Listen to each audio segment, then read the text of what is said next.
Bearing, please. It can be rough.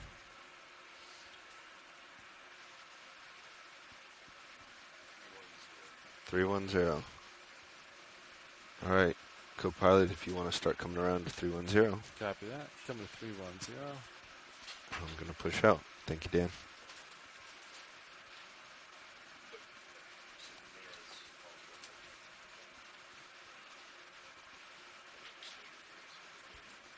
Increasing depth. And about and pushing out. Camera's coming up.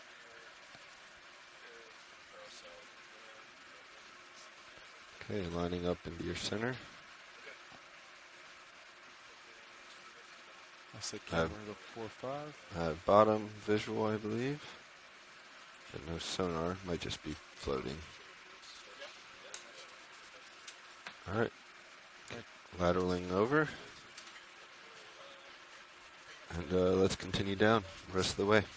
Copy that. Winch is heading down.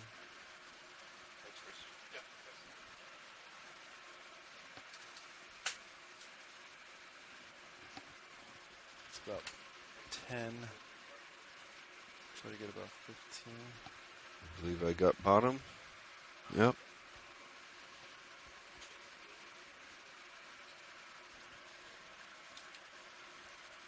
So tether's blowing nicely to the south. Out of the way.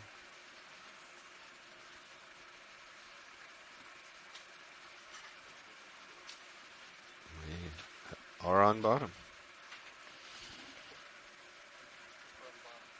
Thank you, Nav. Good afternoon, everyone. Stretch a little. We have bottom in sight. I'm gonna hold here. Auto XY in. So you're watching now live the Okeanos Explorer's second dive of the Deep Connections expedition to the U.S. and Canada. We are currently at the Verrill Steps site, diving at a depth of 2,485 meters, exploring this very interesting part of Verrill Canyon that has a very unique geological feature. Go back down. This is Megan Putz, your biology lead from the University of Hawaii. Hi, this is Jeff Obelts, your geology lead from the Naval Research Lab. Jeff, can you tell us a little bit about the geology of this area? Sure, Megan, and this is a very good time to ask me as I spent a little bit of our time as we were transiting down the water column reading up on a couple key papers on the geology of this area. It was really interesting. It seems like one way or another, it was the action of submarine landslides that formed the distinctive steps that compose the Verrill Steps Formation that we're diving on. And the big question seems to be whether it was more of a turbidity current, which is a really fast sheet-like flow of sediment moving over the seafloor that formed it, or whether it was a debris flow, which is where a large chunk of the a canyon wall or something or the head of a canyon falls away in one motion without igniting into a really fast and far-moving turbidity current.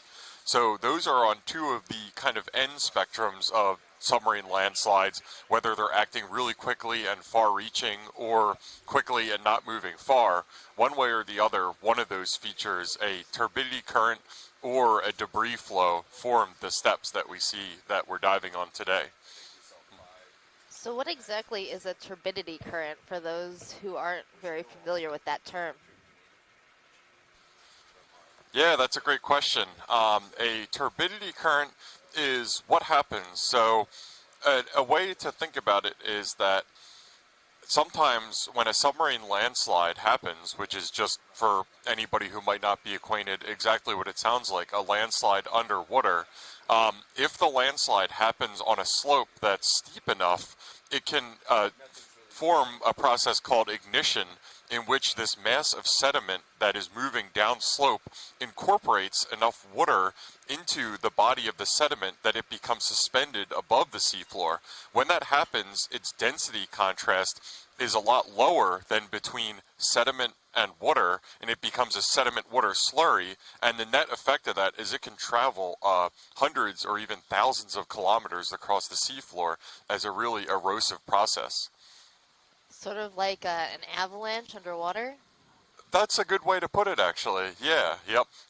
You know, avalanches can travel down mountain slopes. The really unique thing about turbidity currents is that they can travel really, really far on relatively flat terrains.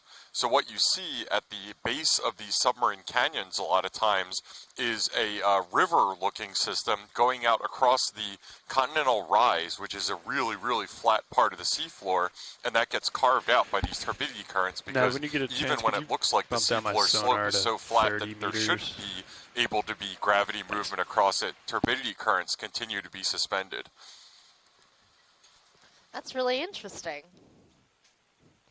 So now that we're on bottom, you can see that we are landing in a soft sediment area with not as much life as we saw yesterday during yesterday's dive. And previous dives within this canyon were done at shallower depths, but this is the first exploration in the deeper steps area of the canyon. And we're hoping as we transverse across this sort of flat stepped area, we're going to reach a sloped area that might have some hard substrate where corals and sponges might be growing. So we're going to explore a Great, couple thanks, man. different types of terrain during our dive. Animals that we're likely to see down here are going to be sea cucumbers, sea stars, as well as sediment-dwelling corals such as sea pens, and maybe some anemones. And fish tend to aggregate in areas of flat sediment. All right. So maybe we'll see a few interesting fishes along the way. Dial in Z-Bias a little. Yep, that. And Megan, the species that you were discussing, the sea cucumbers and the sea pens, those would be kind of characteristic of this environment that we're in right now, correct? This soft sediment bed? From 80. Yes, yes, those are soft sediment dwellers. Sea cucumbers will feed upon the sediment, and it'll pass through looks their like the digestive uppers are out. systems. And I think and I the lowers spotted are a sea still star in. Yeah, we'll go ahead when and we were get looking that in a set different up. direction. Yeah, go for it. So Thank they you. are out here, and then there are a few sponge and coral Copy that, species thank that do anchor in sediment. So we're not going to be free of corals and All right. sponges even So in these Nav, soft where are we sediment headed areas, here even overall? though harder substrates tend to host a more diverse array of coral species. Great, that makes sense. And just to confirm that the idea with we're starting at this base for a nice soft landing for our ROV, but the hope is that once we start transversing the step, the eponymous step of the Verrill steps, that we might hope to see some of the communities like corals and sponges that we observed yesterday. Is that correct? That's the thought process. Okay. A lot's going to have to depend on the geology of the area. Usually when we see steep slopes, Not that I know of. we see I think also they a harder substrate just that wanna corals move. and sponges can attach to. I think in general they want But to I'm get not this really slope. sure Yeah, just if get this towards is going to be a 2 hard and sloped environment. I'll get in touch with them now. We'll have to wait and I think we're see when we get there. pretty close What to do you set up. think? How do you guys feel? Well, it'll Hey, also ready to start depend going? upon the sixth sense of our seafloor mapping extraordinaire, Mike White, as well. So I think How does that look for the lighting? odds are in our favor if Mike picked out this site. Got that? Watch the lead, pilot. Hey, so we're pretty much all set up here. Got our swing arms out and Z-bias close to dialed in, and I think we're ready to start the dive here. Looks like we'll be moving west-northwest, like Nav said, kind of up to this step feature. So if it's okay with you, we'll get a shoot move going in that way now, and you guys just call things out that you want to take a closer look at.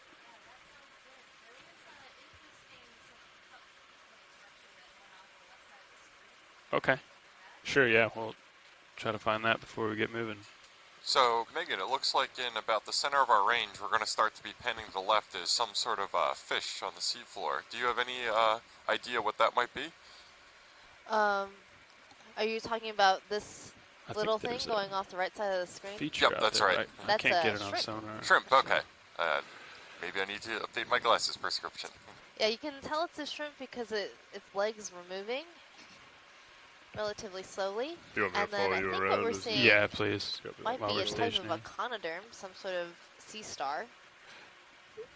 Is this the subject that you wanted to take a closer Yeah, look at? let's take a zoom on this pilot. Actually, that might be about as far as I can go. We can try to zoom from here, though. Come on in, I video. can also come down. All right, so it looks like we're doing our Yeah, first zoom maybe on come the down a first little. biology of I'll come down to the about 12. dive. Hold there, video. Thank you. So this is a type of sea star in the family Bracyngidae. They hold their arms up in the air above them in order to capture food in the water column. So they're actually a filter feeder type of star. Maybe Chris Ma, if he's watching, will call in and talk to us a little bit more about what we're seeing. Get it moving. And Yeah, then if we're next going, to if we're it heading that is way anyway, a let's get a short little one in. squat lobster hanging out on the bottom. And I'm also spotting a couple it's sea pretty pens and flat. some You can go ahead sponges and spotted probably around call it in a the longer sediment. move, probably around 20 meters or so. Okay, let's come on in a little bit more video. I'm kind Yeah, of so bouncing maybe around not at the end of my the tether absolute bonanza of life that we were seeing immediately yesterday, but it seems that even in areas where there's sparse biological habitation, That sounds good to me. as this flat area is, it's there's real still zero to some 1.2. organisms who make do with what they can get. That's good. And Megan, I really appreciated yesterday the primer on the difference a little bit between more there, actual probably. lobsters, Just crabs, and spot through. lobsters yesterday. Tossing it So around. I'm putting Go ahead, that Nav. knowledge into play right now. Could you refresh my memory on that? Well, I heard someone beep in on the line. Megan? Who's joining us? Range 20 meters. It's bearing Ma. 310 degrees. Hey, Speed Chris. decimal Good 2 to hear knots. from you. Hey, sorry about just blurting that out. How are you guys doing? Oh, we're doing great. We didn't see too many sea Sounds stars like you had a yesterday, productive dive yesterday. but it was very productive. Let's come wide, video. I'm gonna. Yes, I can see. So That's as close as we can we are physically looking get for at, now, as you but said, we're a headed that way, so Bracingid maybe sea we'll take a star. closer look when we start That moving. is actually a general term because there are actually two families within the larger group, the Bracyngidae, and this one turns out to be in the other group, the Fraiellidae. So this one is probably in the genus Fraiella, and I would hazard to guess that the most commonly encountered species in this area is something called Fraiella elegans.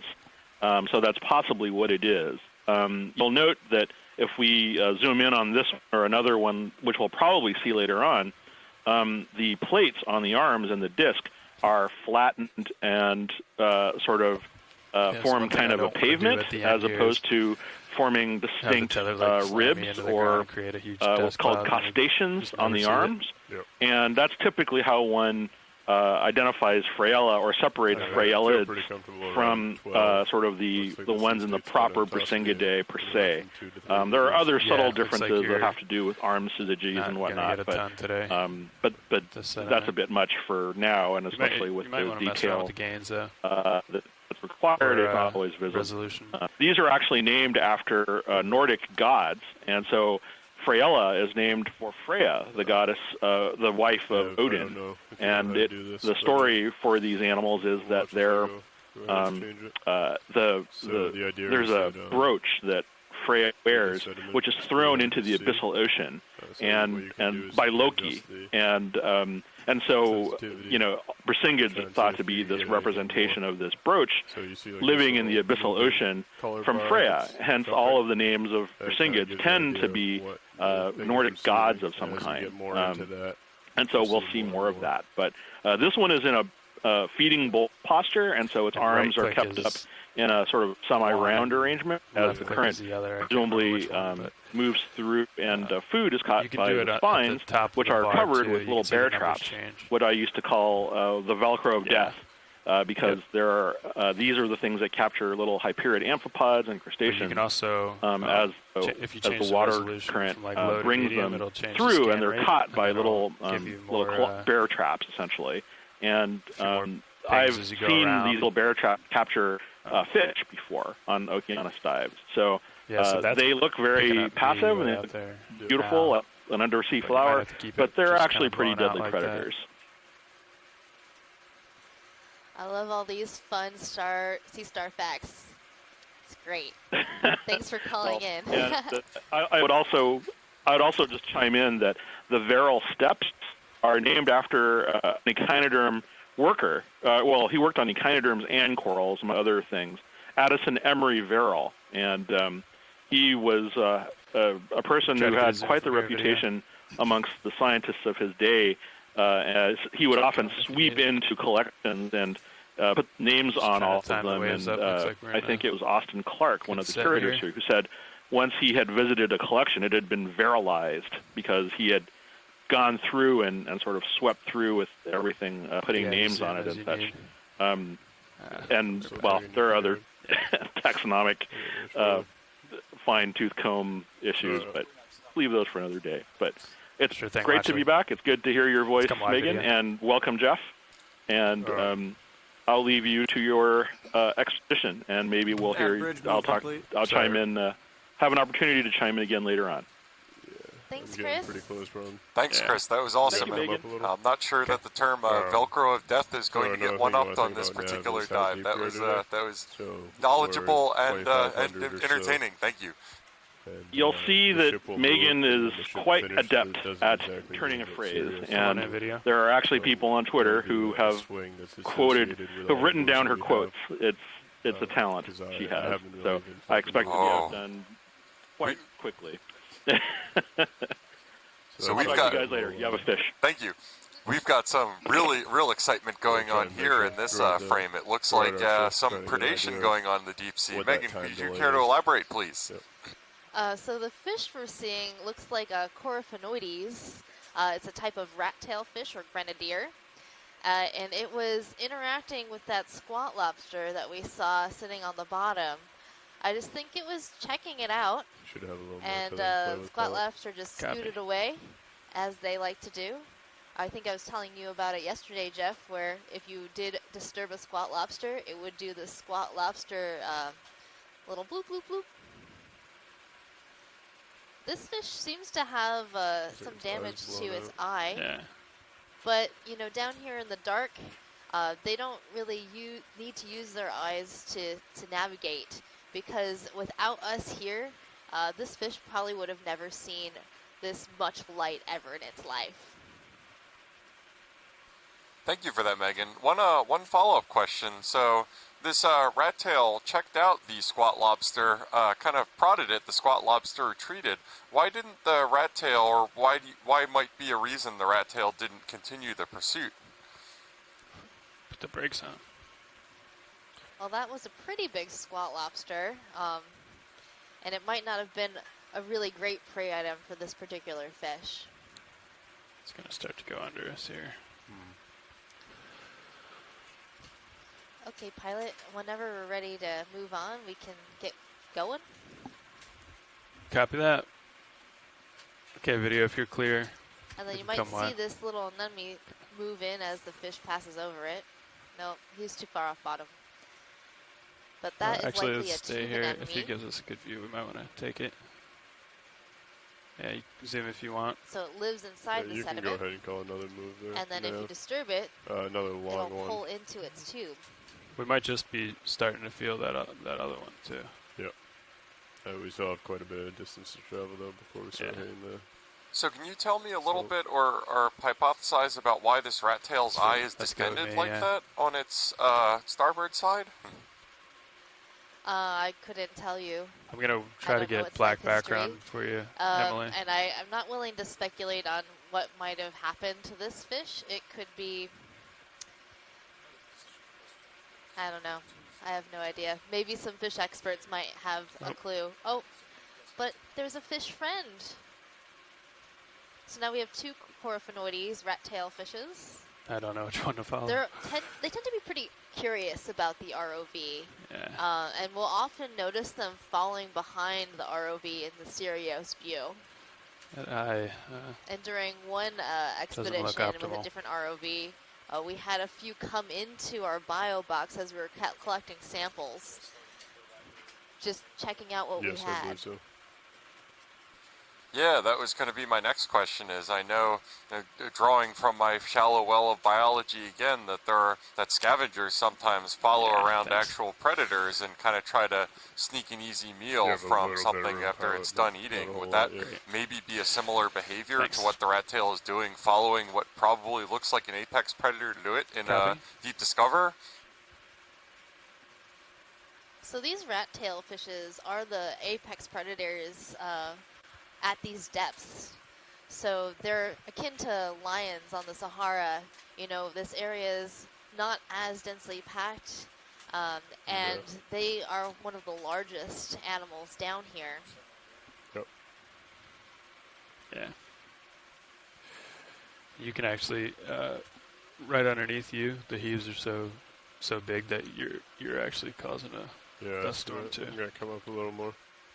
I'm looking at you at 30 degrees, so you're pretty far I'm out there. gonna stay here. So I'm gonna Watch come the up. pilot.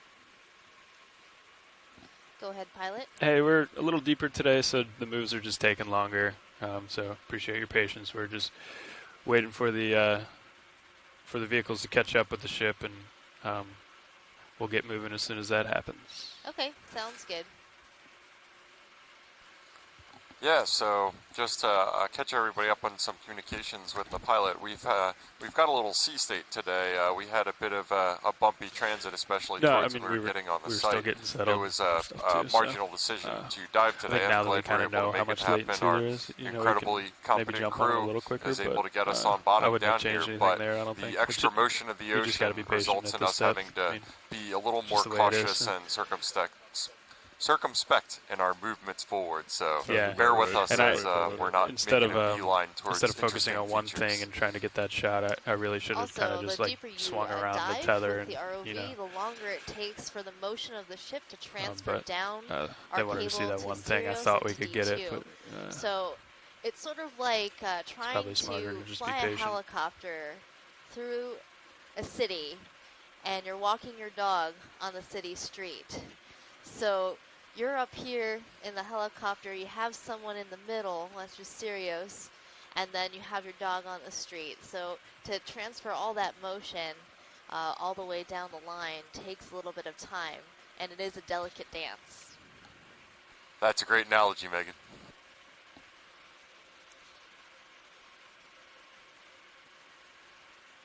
So it looks like even though this area, this flat steppe is more or less majority mantled in pretty fine sediment, and this is what us geology types tend to call hemipelagic sedimentation, Was it where hemi means half in Latin, and then pelagic is open ocean. So this is the continental margin environment. It's not quite full pelagic in terms of full open depth, something like on the order of 3,000 or 4,000 meters deep. But it's also not the heavy rain of material that you would get on the continental shelf. So it's halfway between abyssal and coastal, so we call it hemipelagic drape. But as I was going for before I distracted myself with a tangent, we do see a couple sparse evidence of debris on this flat slope here.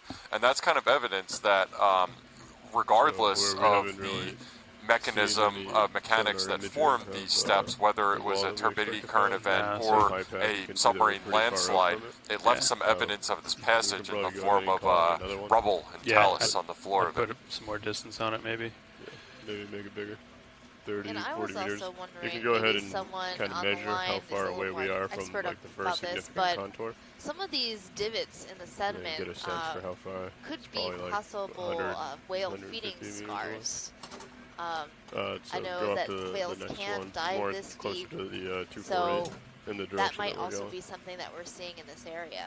That's we have some distance to travel, so I'd go ahead and toss in probably a That's 50. Yeah. Sounds good. Sure. I'll bring my head around. Let's come on in here, video. So we got some time here. I just want to look to see what this is. Come in. So we're zooming on in a little area where there's a demisponge growing on a slightly more consolidated piece of the sediment here. And around it are perhaps actiniarians or anemones, Just sea hold there for now, anemones, video. that are growing out of the sediment. Do you So have any these more zoom? demisponges are likely in the Pocillus Okay, sclerata, you can come on a in. type of encrusting Just try to hold it here. demisponge. Just get a quick zoom. And it's really distinctive, as you were Yes. talking about Keep yesterday, on is that going. these encrusting organisms that seek any opportunity Yeah, I to just get don't any wanna sort of elevation go above the much seabed, it looks down. like they're taking opportunities for. I can't see our lasers right now, so I can't quite get a sense of scale, but I have to assume this rock Okay, we is can come back in video. quite small, and even that small amount of relief is preferable for these sponges to being on the seabed itself.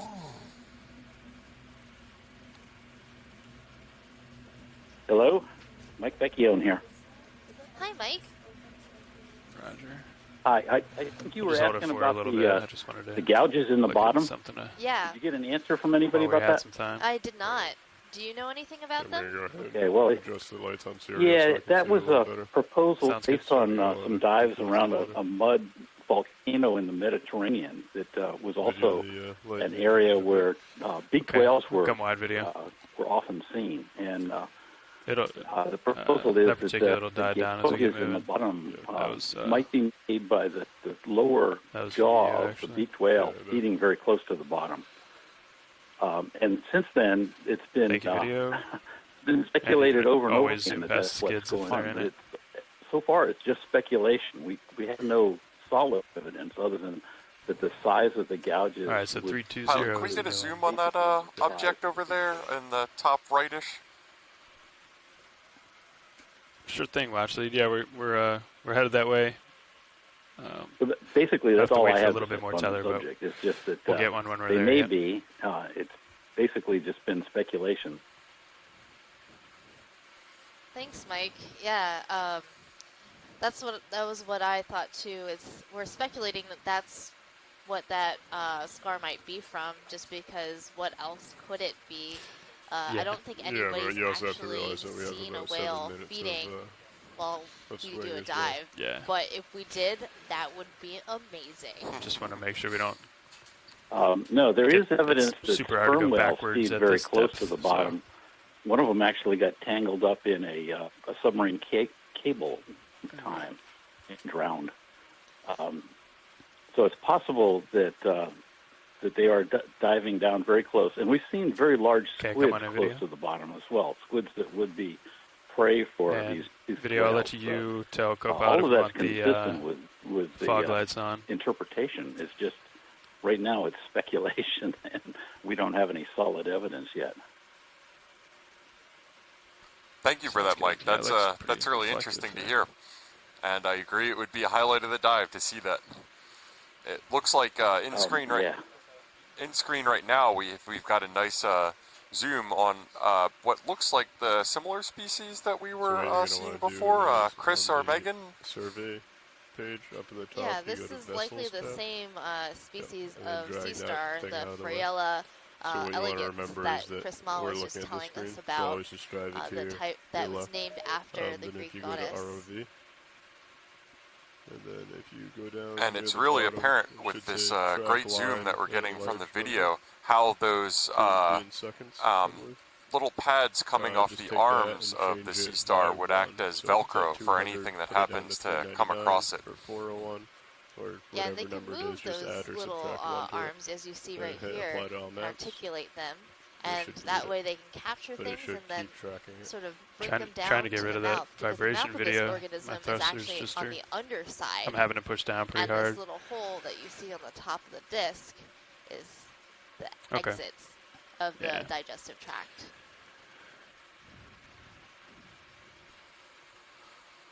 So, in terms of the feeding of this organism, Chris mentioned that it's an ambush predator and it'll get fish if it has the chance. Does that solely what it subsists on, or does this also We'll get, filter feed when there aren't lasers larger as soon things as to video eat? is clear. So one of the main food items that it captures are high-purity amphipods, and we saw some of those, and we Okay, saw looking down, amphipods in 245, our samples the playing other it day. down. Roger.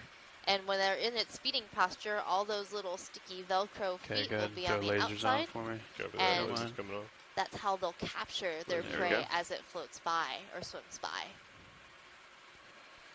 And it looks like we just got the lasers on, which is great for scaling. So it looks like ballpark size-wise, these lasers are about 10 centimeters apart, or exactly 10 centimeters apart. So it looks like we've got about a 50 centimeter or half meter or foot and a half wide sea star, which is quite a sizable specimen, I think. I don't know the size range of the species, leave the but lasers on for now. Kind of large. Also, for your reference, the left toggle button. Yeah, I know. I just grabbed the joystick wrong. Sea stars do get relatively large. That's about the size that I've seen in other locations. You get it in a Tesla joystick. So Great, thanks. pretty typical, but they can come in all range of sizes. Looking down Looks at like we're heading on down. What'd you do? Turn one bank off? Our steep slope two? area. Of your lights? I did port and starboard outers. Oh, gotcha. And then I left the mains on in the middle. Sounds good. Actually. And while we've introduced ourselves, maybe we should introduce our front row. The front row, and also back here, one of our seats in the back, our GFOE team from the Global Foundation of Ocean Exploration that run and take video from the Deep Discover ROV. Can you guys introduce yourselves? Sure. Sitting pilot now. My name is Chris Ritter. Sitting nav station is Chris Wright. As co-pilot, Lars Murphy. In the video chair, I'm Emily Narrow. And in the back is Caitlin Bailey. And we are all with GFOE.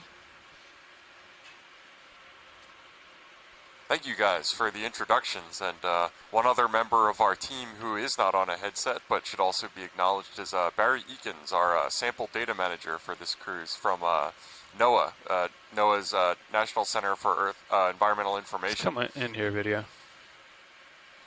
So get this arrow worm. Hold there. And here's a little sneak peek of the water column. We're looking at an arrow worm. They float in this sort of vertical orientation, and then if we were to disturb the water, they'll wiggle away very fast. Bringing it up for you. And so, based on that vertical orientation, do they subsist on marine snow that drifts down from above? Well, I believe they're predators that they'll feed on other plankton. I'm sure we'll learn a lot more when we do our water column dives. We will have 3 scheduled for this expedition. All right, we can let him 2 go. after Sorry, the video. benthic portion of the dive, and then 1 that's a full dive dedicated to exploring the water column. You got some room. You could probably have enough. Pilot, I see a sea star coming up. Can we take a zoom on that? We can, yeah. Headed that way. On you as you move forward. So... And it does look like in the foreground, in addition to a sea star, we see a couple of these other characteristic gouges on the seafloor that we've been discussing. They're debatable origin. Yes. So this looks like some type of slime star in the genus Hymenaster. And Chrisma has a number of stories about these starfish. So hopefully we'll hear a little bit more about it.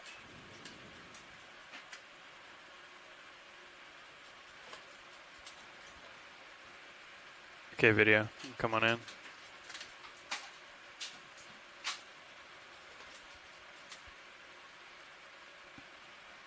Center up.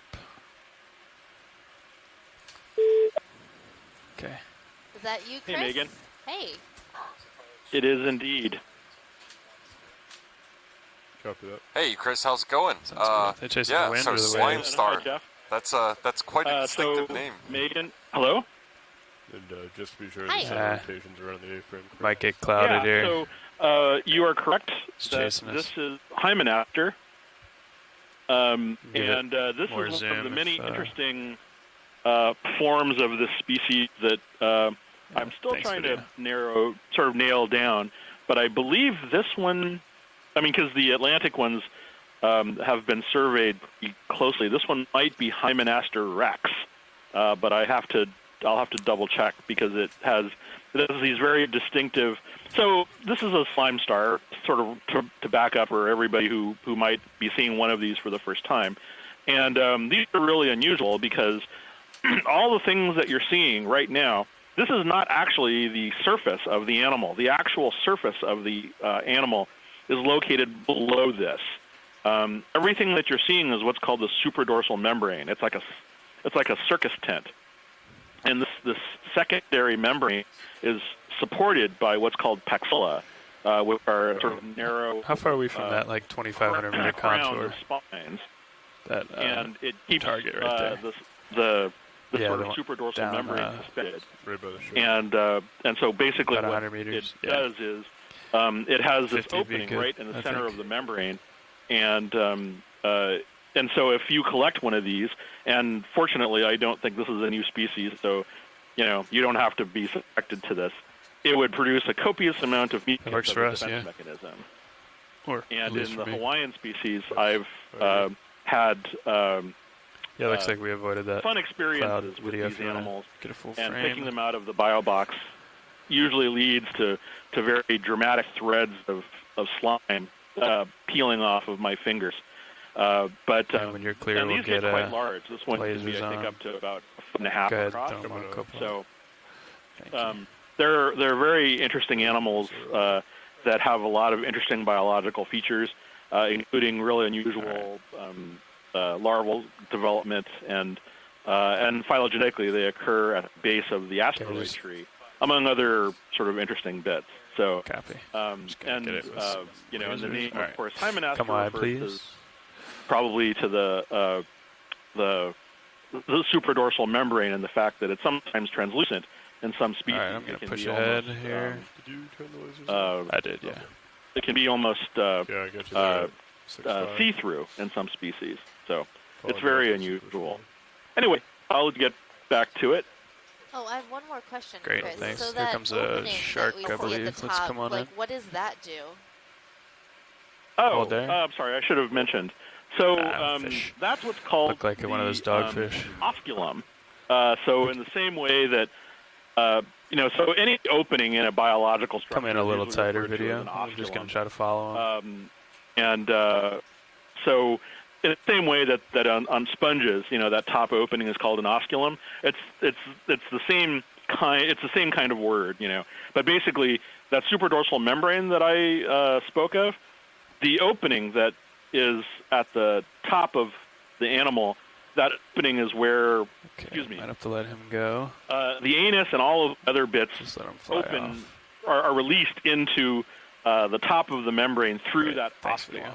And so gas exchange occurs through there. Water comes in through the osculum and sort of floods the papilla, which are present below the circus tent, if you will.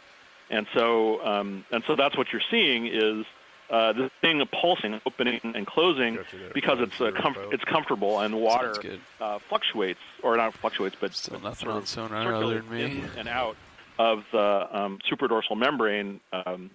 And it's partly the buoyancy of the water is what suspends the animal skeleton, because unless the supradorsal membrane is, and it can vary from gelatinous to sort of leathery in some species, but if it's really soft, it'll collapse the moment you bring it up on the deck of a ship, for example. And so the osculum, is either can be fairly well defined or can be poorly supported, but it usually serves to provide not just water to the animal, but also that's where the mucus comes out. So if you're is there only a little too, I don't know if it's waypoints propelled today? with any Yeah, force, just the one and but like two. in the shallow water species of it's relative, like asteroids and whatnot, the mucus will actually be ejected from that opening as well as other openings on the surface. So one of these days I'm going to have to figure out exactly what these things eat and see if maybe underneath one of these is just sediment or if it's sponges or what have you. But but definitely they're always real photogenic animals, and they're a very with the depth in, commonly encountered sort of megafaunal inhabitant of abyssal depths. So and probably even a little shallower. depending on where you are. Not So the best angle. Let me I try think to get you'll it from the side here. you'll definitely see another one at some point. So anyway, I see that you are looking at fish now. So Thanks, Chris. I'll talk to you again soon. All right, Bye-bye. talk to you later. So we are now looking at a eel-like fish. I think it is an eel. It's coming right at me. Perhaps in the family You might start Synaphobranchidae. getting tugged if you let go. him go, yeah. This is a very strange-looking fish to me. I'm not sure if there's something weird with its eye. I don't know. Any Very fish fine experts sediment. on the line?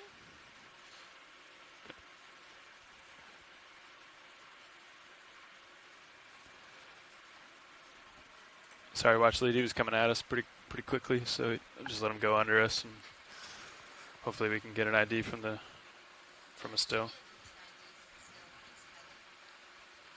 Yeah, unfortunately that fish was a bit spooked by our approach and slipped under the RV, so we couldn't get locked on it and get a tighter close up. But biology doesn't always cooperate.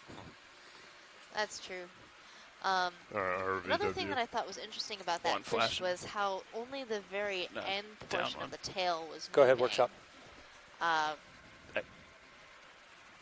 normally with the eel-like fishes, more of the body moves. So I'm kind of curious about that. It's throwing me off. It kind of, originally I thought it was maybe a halosaur.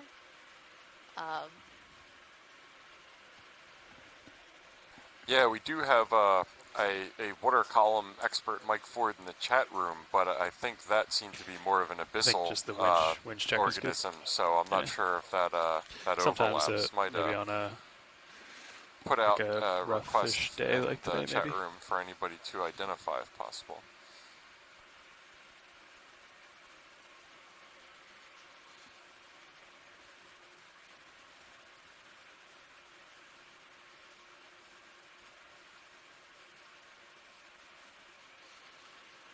And as we're progressing forward, we see generally uniform sediment mantle seabed, but also a couple sparse rubble and debris. And just of note is that every single piece of those debris seem to be at least colonized or encrusted in some way by some of those benthic organisms, and just any way to get higher up into the current flow to Chris, that same expose thing you did themselves on, to more of the on nutrient Lars and did with the game. Could you do that on mine, debris-rich just water is a blow out some of the environmental returns a little adaptation more? that Just not allowed is to look at. beneficial.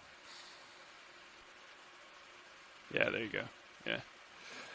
Yeah, and then it just gives a little bit more contrast in the returns here. There's a Tina4, I think. You want to try to get that video? Oh, these are great, charismatic little invertebrates. Stay low and even just I, tilt as up a at it. geologist, know a Tina4 when I see one. I don't know too much about them other than that they have combs and they're very cool looking. Care to educate me a little bit, Megan, or anybody else? Get a few seconds of it. Well, to be honest, I don't know that much about Tina4s either. But those little cilia that are beating, that's what makes that really beautiful rainbow color. I'll just let you work the zoom, Emily. And that's how they swim through the water column. And they're pretty, ubiquitous animals throughout the water column.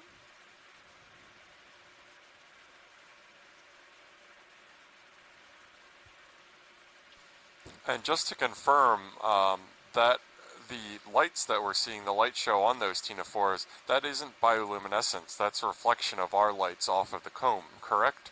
That's right, yeah. So it's not producing its own light, but the way how thin each of those little cilia are reflecting our light back as a rainbow. So would it be correct to call it nature's disco ball? You can call it that for sure, Jeff. Yeah, I'm good with that.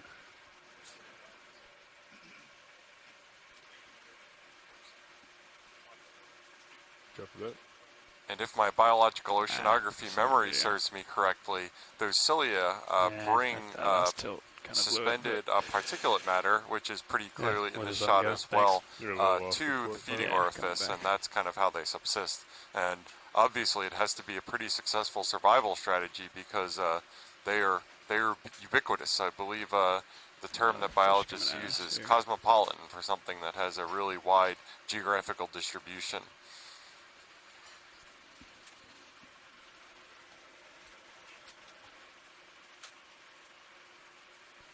So as we progress onward towards the wall of the next step of Verrill Steps Canyon, which was the goal of our dive, we'll be making progress. It's a little slower going than it would be if we were in shallower water or if we were in a slightly calmer sea state. You want to try to get a shot of this video?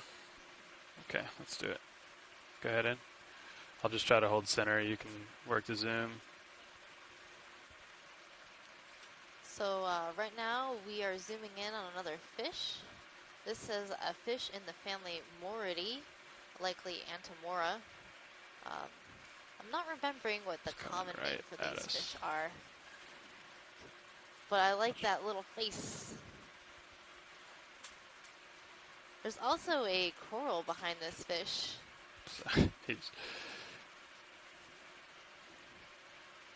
It really wanted to check us out, for sure. They tend to be pretty curious. And it's probably not hyperbole to say that seeing Deep Discover is a once-in-a-lifetime event for a fish like this. I figured he would go one way or the other, but I would say you're right. Kind of just caught our bluff.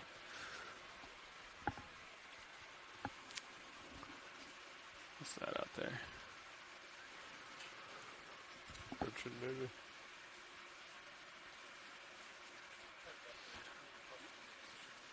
You got some room if you want to go check it out. So it looks like a couple objects are coming into our view. One at the center and one towards the right.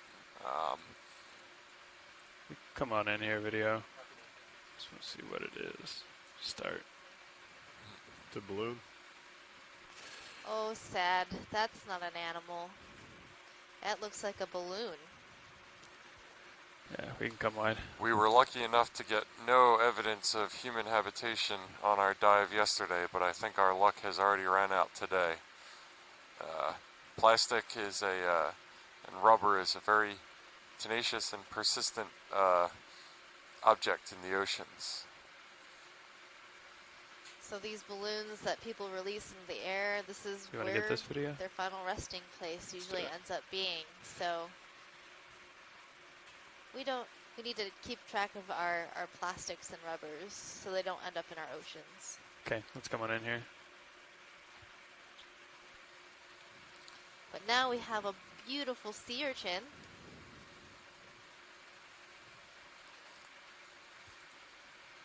And I'm going to shakily test my biological oceanography knowledge by saying this is an echinoderm. Is that correct? Yes, it's an echinoderm. All right.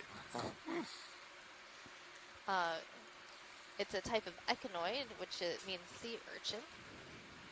And as an echinoderm, that's also relatively closely related to the sea star and the basket stars that we were looking at a couple of minutes ago, correct?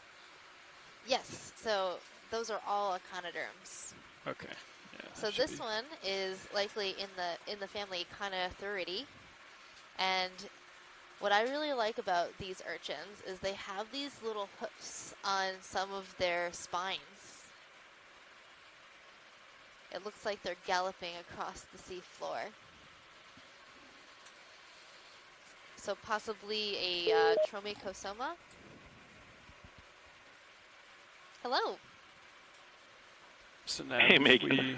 if we keep up 0.2 pretty consistently. I was going to say, I think you're about on track there. I would venture the same genus or something similar to it. Actually, the other definitely can tell you that it's an Echinothurid because if you pan down to the spines right around the edge of the lower surface, you'll notice that a bunch of them have these little white kind of hooves on them. And they use those to sort of assist them in walking along the sedimented bottom. And this is a feature of everything in the Echinothuridae proper. Some of them, I think, are a little bit better developed, but yeah, you can sort of see these little, they almost look like I said, like hooves. And And they, as far as I can tell, they use have the these to fog just lights if gallop you want a along the little more. bottom. They can be quite agile as Go far ahead. as sea urchins go. Co-pilot. These also go by the name pancake urchins because water pressure is essentially all that holds their test up. And so if these were to be brought up on the deck of the ship, their bodies would collapse. The skeletons would collapse. And when they were originally collected with trawls, their bodies would literally just fall into sort of flat circles. And hence the name pancake urchin became sort of a common term for people who studied them, sort of after the fact. This was years before people actually began seeing them in situ with video. The other thing that you might want to keep an eye open for, because in all likelihood we will see more of these, but on top of the animal, there's a little sort of complex, an apical complex, and that's where the anus is located. And I'll bet you at some point in the next 2 weeks we're going to see one of these, and we're going to catch it pooping. So, for whatever reason, I think that's really fascinating. So, yeah, I see that dark purple area right in the center there. That's where the poop comes out. That's where the anus is located. To get to the top and of that, sometimes then when they poop, they have these little perfectly round sort of sedimented balls. And when they do this, they come out in a little parade. And so, hopefully you'll get to catch that at some point. Video, if you're about done, while you're roaming around on the sedimented bottom here. I've never asked anybody to collect these because rumor has it that this isn't published necessarily, but these are descended or related to, I should say, the fire urchins in the tropical Pacific. And these can actually give you a painful sting. So the spines can actually give you a bit of a painful reminder that you were touching one. So if we end up collecting something that looks like one of these, wear thick gloves at the very least. So. Well, that's good to know. Didn't realize that it would be a painful organism to collect.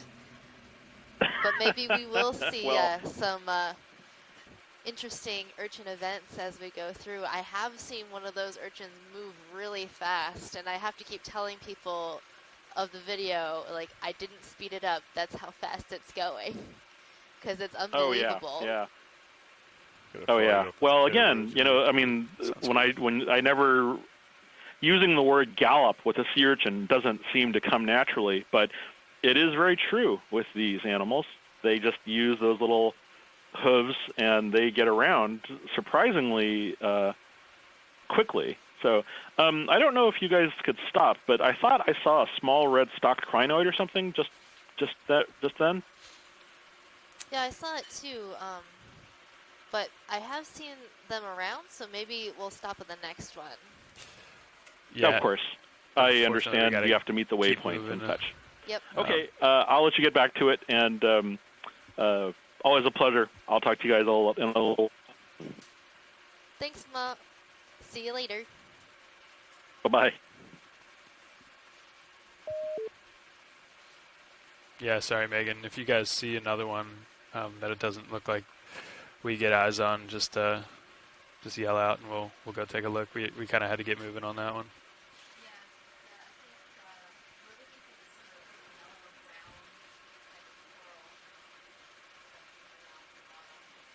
Understood. Yeah.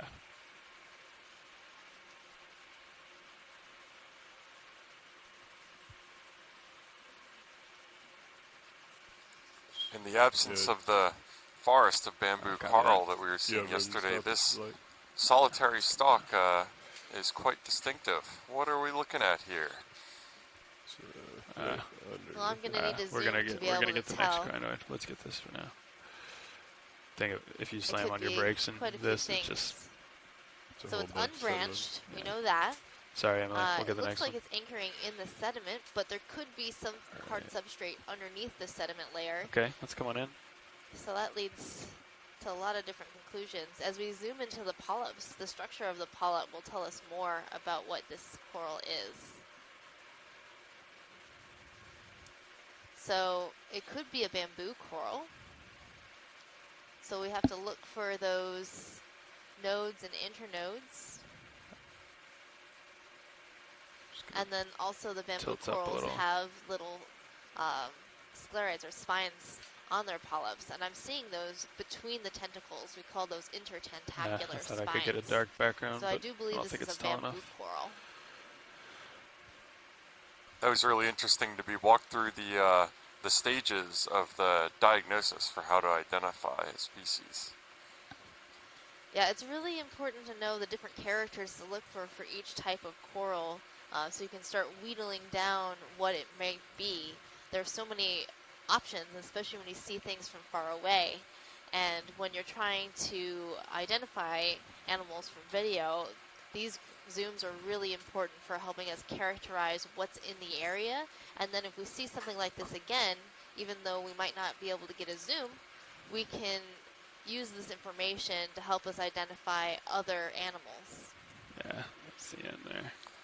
And it's really fascinating, again, to look at this and walk through this process. And as Chris just reminded us a minute ago, previously all researchers had about, maybe 30 years ago was trawls, which was destructively sampling the seafloor and bringing up whatever they could get through thousands of meters of water and the pressure change that comes along with them. So fine-scale structures like these, I can imagine, would not be preserved at all in a trawl sampling, as opposed to this kind of coming down to their playground and meeting them on their terms. It just provides so much more information and context.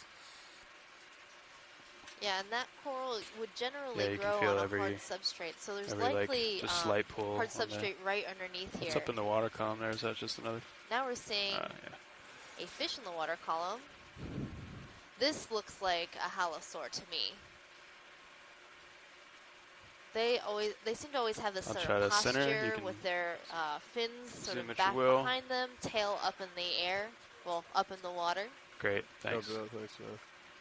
And they have sort of a flattened duckbill type nose. And a good way to tell between the different genera is to look at the top of the nose and see if it has scales or it doesn't have scales. So this is a fish called a halosaur in the family Halosauridae. And it's really apparent to me, compared to the one that we saw a few minutes ago, as you were saying, how much more of this creature's body is the functional fin that propels it forward, as opposed to the other one, which is maybe 1/8 of its body length actually had fins and was being used for propulsion. Copy. Yeah, so this looks a lot different than that fish that we were looking at before that was sort of in between an eel and this type of fish.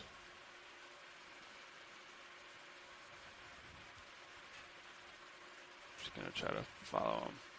And we call this fish like an eel-like fish because that has I'll try to rotate around the head eel-like body form and swims by undulating its back body.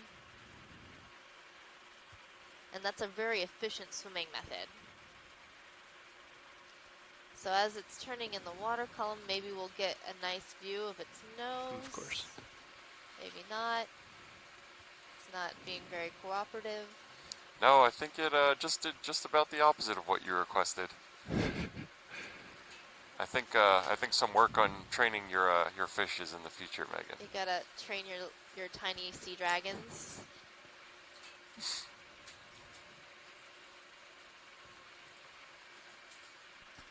The fins sort of look like little wings. I'm definitely getting the dragon vibe, that's for sure. And I'm just to confirm something you said. So this is an eel-like fish. The reason that it is not an eel proper, is that because it has scales, or is there something else that separates eels from fishes? This is probably a very basic biology question, but at the head here. Looking down, 5-0, plenty of time. Sounds good. I wish we had a fish person on the line, because I don't know if I could do that question proper justice. But this is in a group of bony fishes, and the eels are also fishes in themselves, but they're genetically different. Did we get another move in? Is that right? Yes. Okay, great. Oh, what have we here? That's a really strange-looking rock-like thing. Great, thanks. Seems a little random. I hope it's not more trash. It could be. Looks like a bag. Yeah. It kind of does look like, you know, non-natural substrate. It might actually be a rock. No, it's No. not. It's definitely not. There's something on it, though. Do you want to take a closer look? Yeah, let's look at Okay. what's on this thing. Sorry, now repeat your last. Okay, great. Do you want me to swing my head over It to kind of meet looks you? like a fake Nah, rock. keep it there for now. Come on in, video. Does look like a fake rock. Huh. Maybe it's metal. Yeah. Tart. Yeah. Too smooth to be an actual rock, but regardless of whether it's a real or a fake rock, it's certainly being encrusted like one. Well, this shiny portion right here leads me to think it's crushed metal. Yeah, I'm gonna not go with that biology hypothesis. And Yeah, why don't you come over and Yeah, look it at me? could be a bag. Coming over. yeah, yeah. see the rips in it? Yep. Yep, it's a Yeah. plastic bag. And just to orient everybody, we're in a fairly remote location, fairly far offshore, I don't and know what that is. this Yeah, I this don't either. trash makes its way out here, Yeah, they think either of from it land or instead of a directly dumped goldfish bag, overboard. where it's And reflected, it's so, kind of rigid. while organisms can make a home on it, it's not Let's come ideal. on. It's enough trash.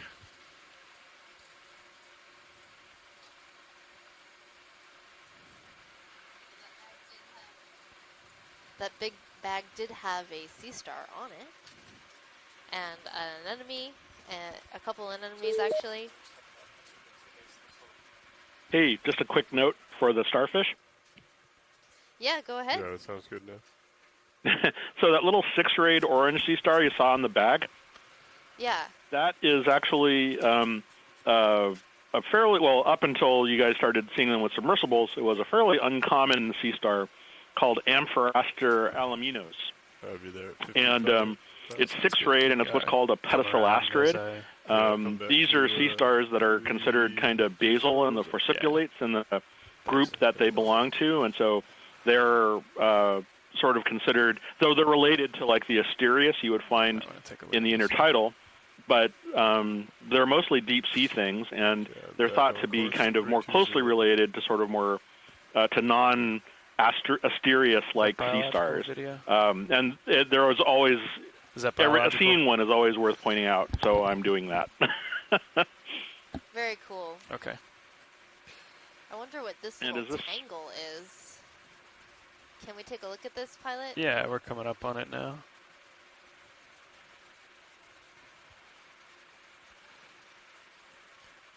Okay, come on in, video. Just fill frame for now.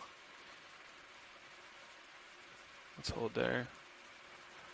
Looks like a line. Oh. Synthetic line. I thought you it wanna- might be a weird coral, but it's actually a tangled line. So we should probably be a little bit careful so we don't get this in our thrusters.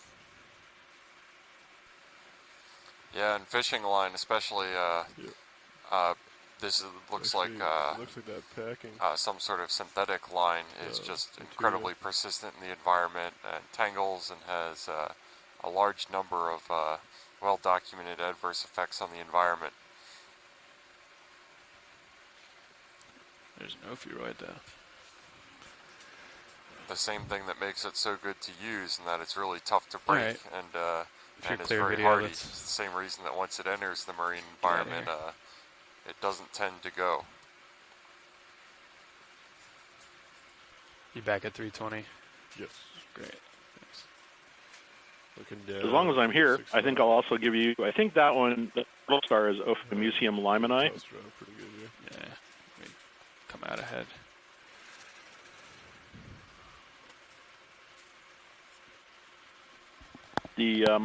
the current name for that is Ophiomusa limani, by the way. Okay. Push it. Great. Okay, I'll go. I'll talk to you later. Bye. All right. Bye. Thank you for the invaluable IDing help, Chris. That's great. See all these circles in serious view? You kind of see them down there as well as you fly over them.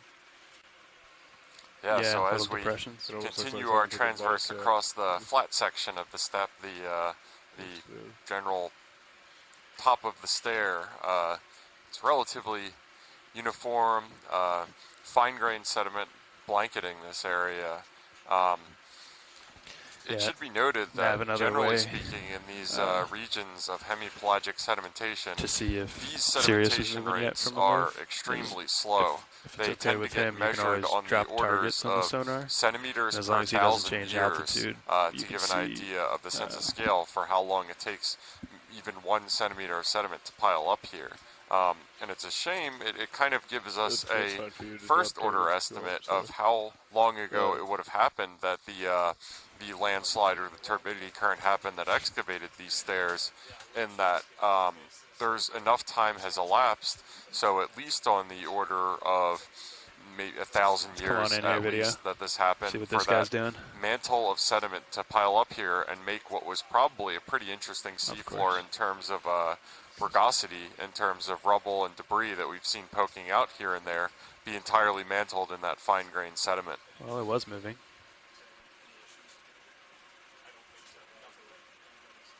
So now we've zoomed in on some animal that was in the water column. It was wiggling, and as we looked at it, it curled up into this ball and is falling to safety on the seafloor. It might be some type of worm. That's my guess. Without being able to see it extended out, it's hard to tell what it was.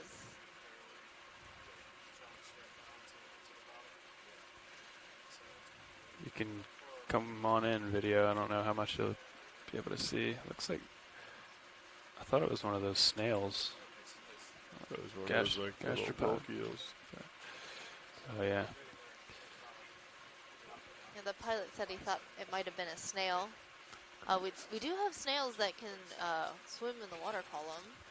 They like undulate their mantle. Yeah, and super hard they to will tell. also contract their body back together in order to fall quickly. Which seems to be what we were witnessing there, right? And so, is it the case that once it decides that the threat is gone, it'll put its mantle back out and then continue swimming back up into the water column? That's usually what they'll do. They'll just keep, doing their thing.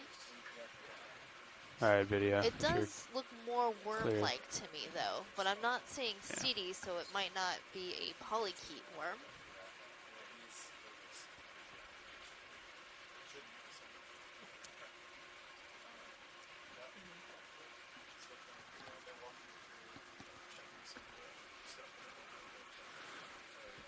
So in that last shot, you could see just briefly where the RV touched bottom even lightly a second ago just to stabilize itself, and you could see how it really flattened that sediment down like a pancake, and that kind of gives an idea of this sediment as it's falling at extremely slow rates. It's very fluffy and fine-grained stuff, marine detritus, fine-grained sediment, parts of organisms, and so any sort of weight on that dramatically reduces the porosity or the amount of just void space or nothing or water between the grains of sediment and packs it down really quickly.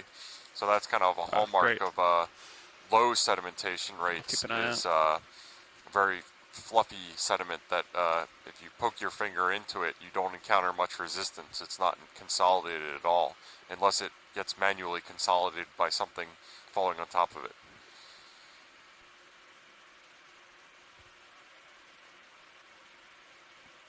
So another thing you can do to see if the slope's coming up is...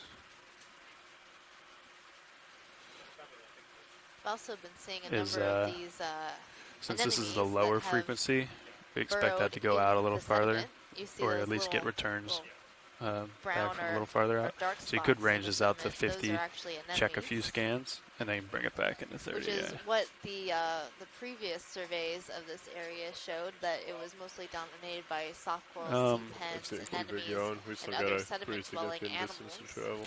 Yeah, it doesn't look like But we too still much have of a a bit slope, of right? distance to go I mean, before we start hitting it's a higher slope, but it's not slopes. like the wall we saw yesterday. It's going to take us a little bit longer to make these moves just because of the depth that we're at today. Yeah. Okay. Yeah, I'd get If another I've one learned in. one Ma- thing today, you could it's probably that bump it's it down hard to to walk your 40 dog though. from a helicopter. Yeah. That's Does that very sound? true. That's good to me. Is that a fish or a rock out there? Copy. It's a big fish. I was gonna say relatively large. Looks pretty flat though, right?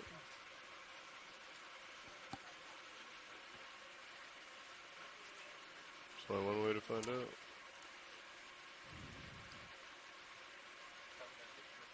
Or That's a nice showy shrimp going across our screen in the corner. man-made object. Trash Shrimps are the photobombers of the deep.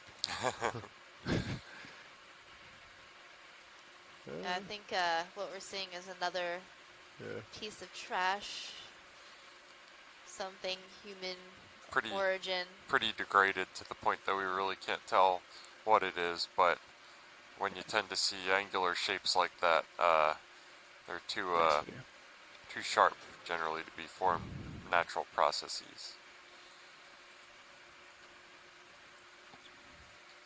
The color also sort of gave it away as something that wasn't natural. It didn't seem to fit in So the Nav, general you can environment that we're seeing here. probably now is a good time to give the watch leads an update too. Just say like we're getting close to the base of the wall or something. We expect a little bit more slope. Alright, so our pilots just let us know that we are approaching the base of the slope, so we should start seeing some topography soon. This is the Eponus step of the Verrill Steps formation that we're getting towards. So hopefully with more rugosity we start to see a little bit more critters. Was that one of those crinoids of there? the variety that we love observing. Sure.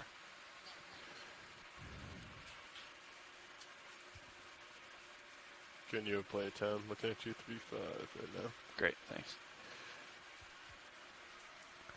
So I think we saw another one of these sort of brown organisms that we saw before. As we zoom in, it'll become more clear of what it actually is, but I have a feeling it's a type of sea pen.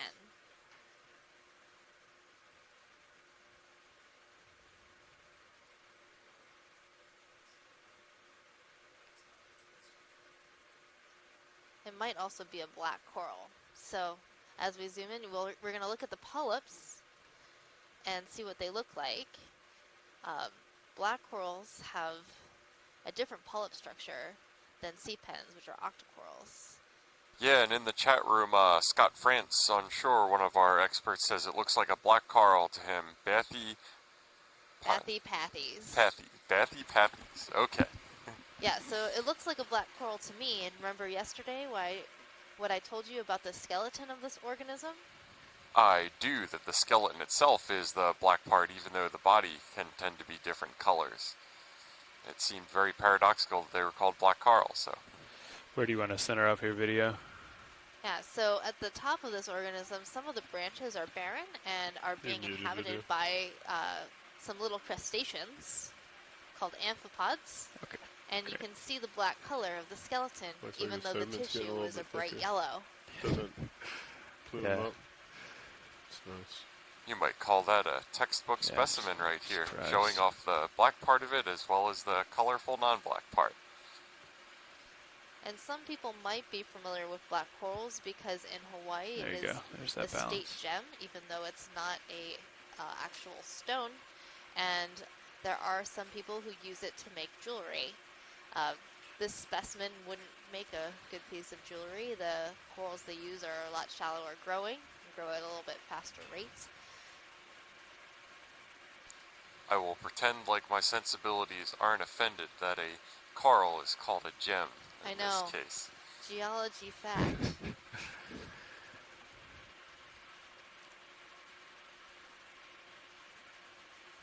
Another interesting thing about Great. black corals, they're in the order Antipatharia, which means against disease. Are you flying with lasers People on, or do you thought wanna that paint the it? skeleton Nah, of you this can throw 'em organism on now. had medicinal properties, and so Yeah, all when of the the video's names clear. end Yeah, with whenever As the, they're coming out, the we can get lasers pathies. off. That is a bit of interesting trivia. It's always interesting to hear the story behind a name when we are assigning the names. Lasers coming off. You ready, video? Coming on. And then at the base of this coral is another one of those brittle down. scars that Chris Ma was telling us about. There we go. And our expedition coordinator, Daniel Wagner, says it looks like there's a pollinoid coming worm along the middle part of this coral as well. Lasers off.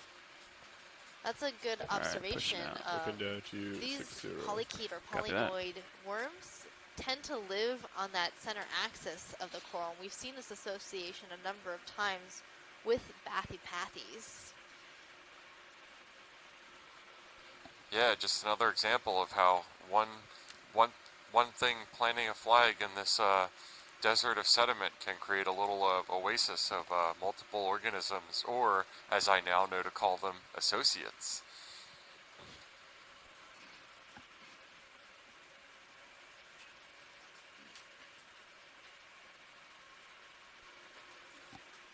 You can see the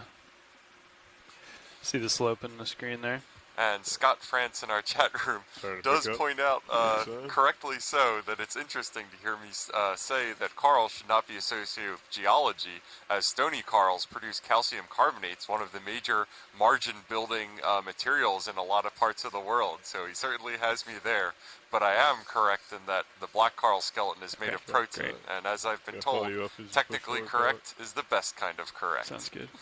Yeah, you can see in the Sirius sonar he's got more returns over there. So.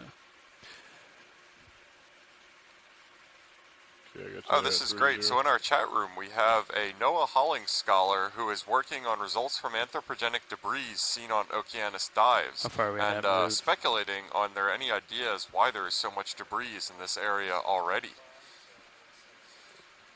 Do you want to take a stab at that, Megan? I've got a hypothesis. We might want to hang out at these rocks here for a Well, little bit. we So are looks like that'll be good timing. close to land, especially considering some of the other work that has been done in previous expeditions has been further offshore, especially if you're talking about the capstone expeditions.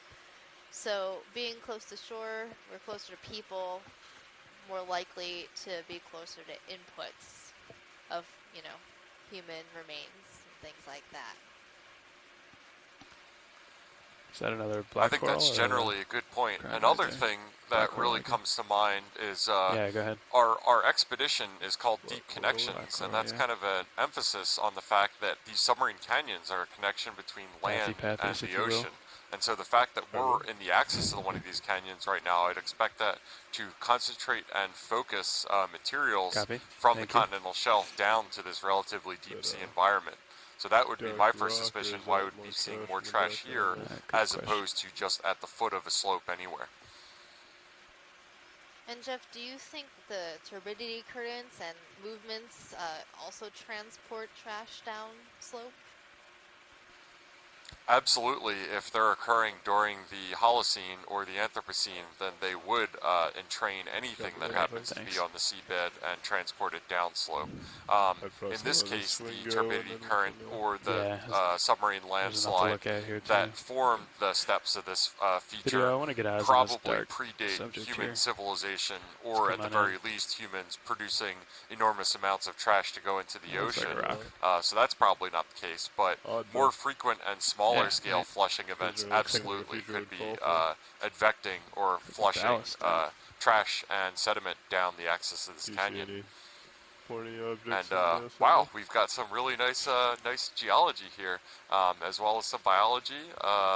It looks like a couple different stones. It's hard to know whether the one on the left is mantled with sediment, and so it's not the color.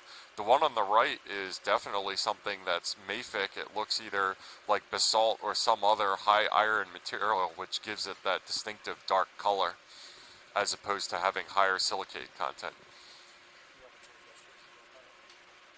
And on each rock, no, I'm good we there. have one white Thanks. urchin, They're and just they mine was both still look pretty like blown out by they that both look retard like team they're the stuff. same species. It's nice to kind of.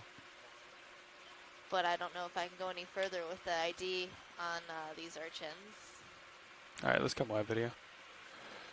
So that could be some feature that you're just catching a slant range of, but you can't get in between them. Yeah. But I think that's you out there, right? And Tim Shank me, in the yeah. chat room also makes a really salient point Verrill. that the increased activity of shipping and fisheries activities in the canyons. Canyons are notoriously productive in terms of biological can you try to bring productivity, out which the is why they're so popular uphill for there? shipping. Looks like we had some good returns. Could also Yeah. contribute to Great. the amount of trash we're seeing there. So in that case, it could Yeah, be let's go. the vessels directly throwing trash Looks like overboard or you're pumping their pretty trash well lined up overboard. on it. So You want me to instead bring of my being head around, moved or- from land to this area Yeah, remotely, let's bring your it could try be and directly climb from yeah, the let's source. bring your head around and then Unfortunately, wherever wait for humans this are, main we to tend stop, to and then we'll get another leave move in. evidence of our Okay, passage swing unless over. we're very deliberately, Oh, yeah, conscientiously 262. trying not to. Because we don't want to. We want to take a good reading of the slope so we can go up Would you perpendicular. call this a talus field that we're seeing? I would certainly call this a talus yeah, field, I Megan. think we'll, That's good yeah, we'll let terminology that right last there. move. That's one of my geology Yeah, words. that's probably. And it pretty looks like close to as done, we're but- coming up on this toe of the slope, this is a debris field that was probably sourced from the wall. And this would have been secondary to when the steps were actually formed, secondary failures Yes, that definitely. occurred in smaller locations. And these would be what we would Well, call, what do we want to look at? as you said, a talus field, or rubble is kind of another word to say it. Well,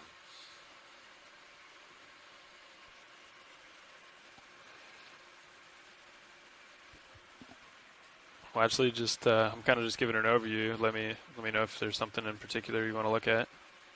I don't really see anything interesting yet, but I'll shout it out.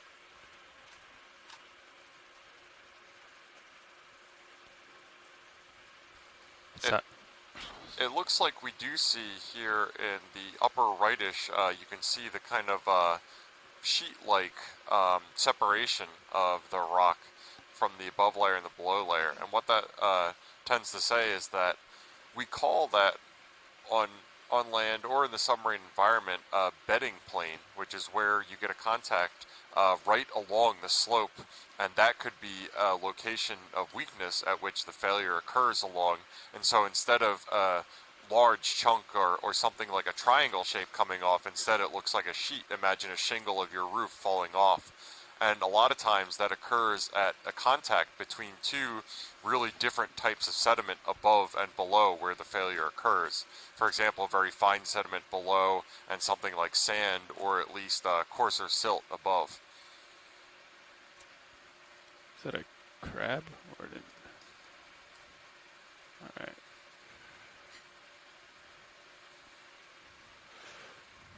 Yeah. So now we'll want to figure out which way the slope is going, and then Yeah, it looks like make we've our next got move, next move some sort of perpendicular, so. encrusting creature front and center right now.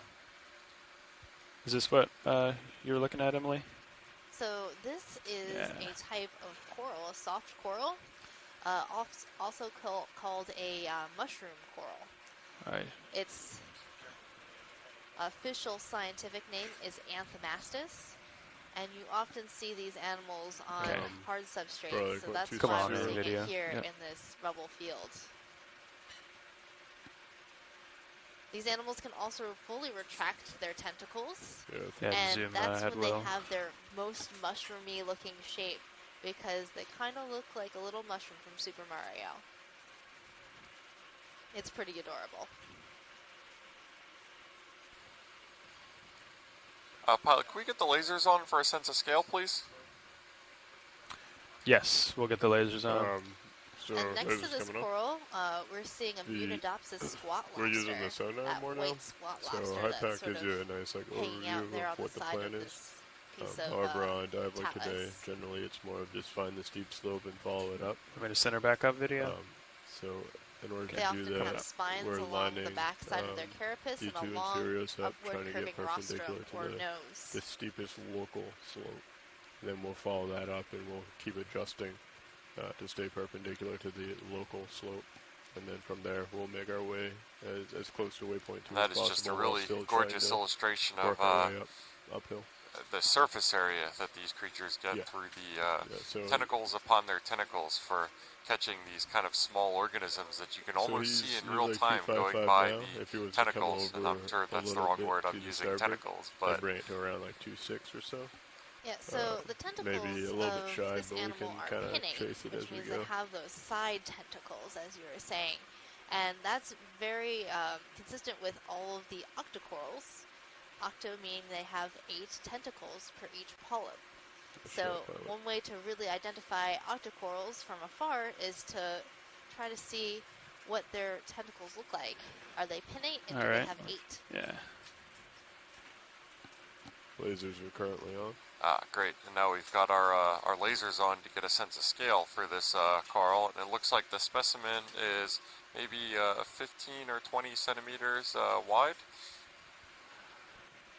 Okay, video. I'm gonna kill lasers, and then you can zoom out as I lift off here. Thank you, pilot. Sure. Yeah, so I think co-pilot explained it, but usually in a serious view, you can see the slope a little better, and then that way you can. We're really like figuring out the exact immediate local slope instead of the average that the high pack has, so we can make a decision. So if you're just joining us, this is Megan. But it looks like you guys have it all figured out, so. And this is Jeffo Belts from the Naval We Research can Lab. get one going if you want. We are currently at a 20 depth meters. of 2,475 Yeah, what were you thinking? meters within the Verrill Steps dive Okay, location yeah, that works for me. within Verrill Canyon. This canyon is located off the coast of Canada, and we are doing our expedition called Deep Connections, where we're exploring across the Canadian and American boundaries to try to understand the connections between Canadian waters and U.S. waters. And the features that we're focusing on in this expedition are submarine canyons and seamounts. And we are currently within the axis of a submarine canyon, moving up a series of steps that have about 50 meters in relief between them. We are currently on the slope between 2 of these steps in the Verrill Steps within Verrill Canyon. And we can see that as we've come upon this more debris-strewn environment with a lot more harder substrate, we've seen a corresponding uptick in the biological activity.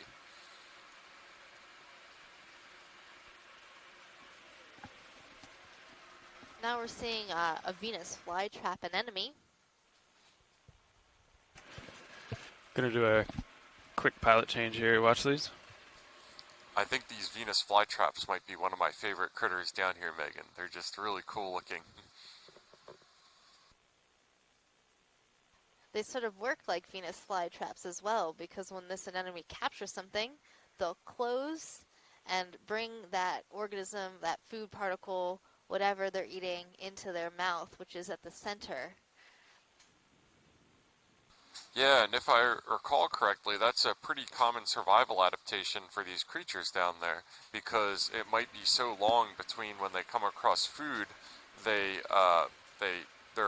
survival strategy is as an ambush predator, waiting for something to come along. They can expend very little energy when they're remaining almost motionless, and then when something is unlucky enough to have it upon them, they use a lot of their energy to quickly and violently acquire something, a fish or a shrimp or something like that, that they might subsist on for the next few months even.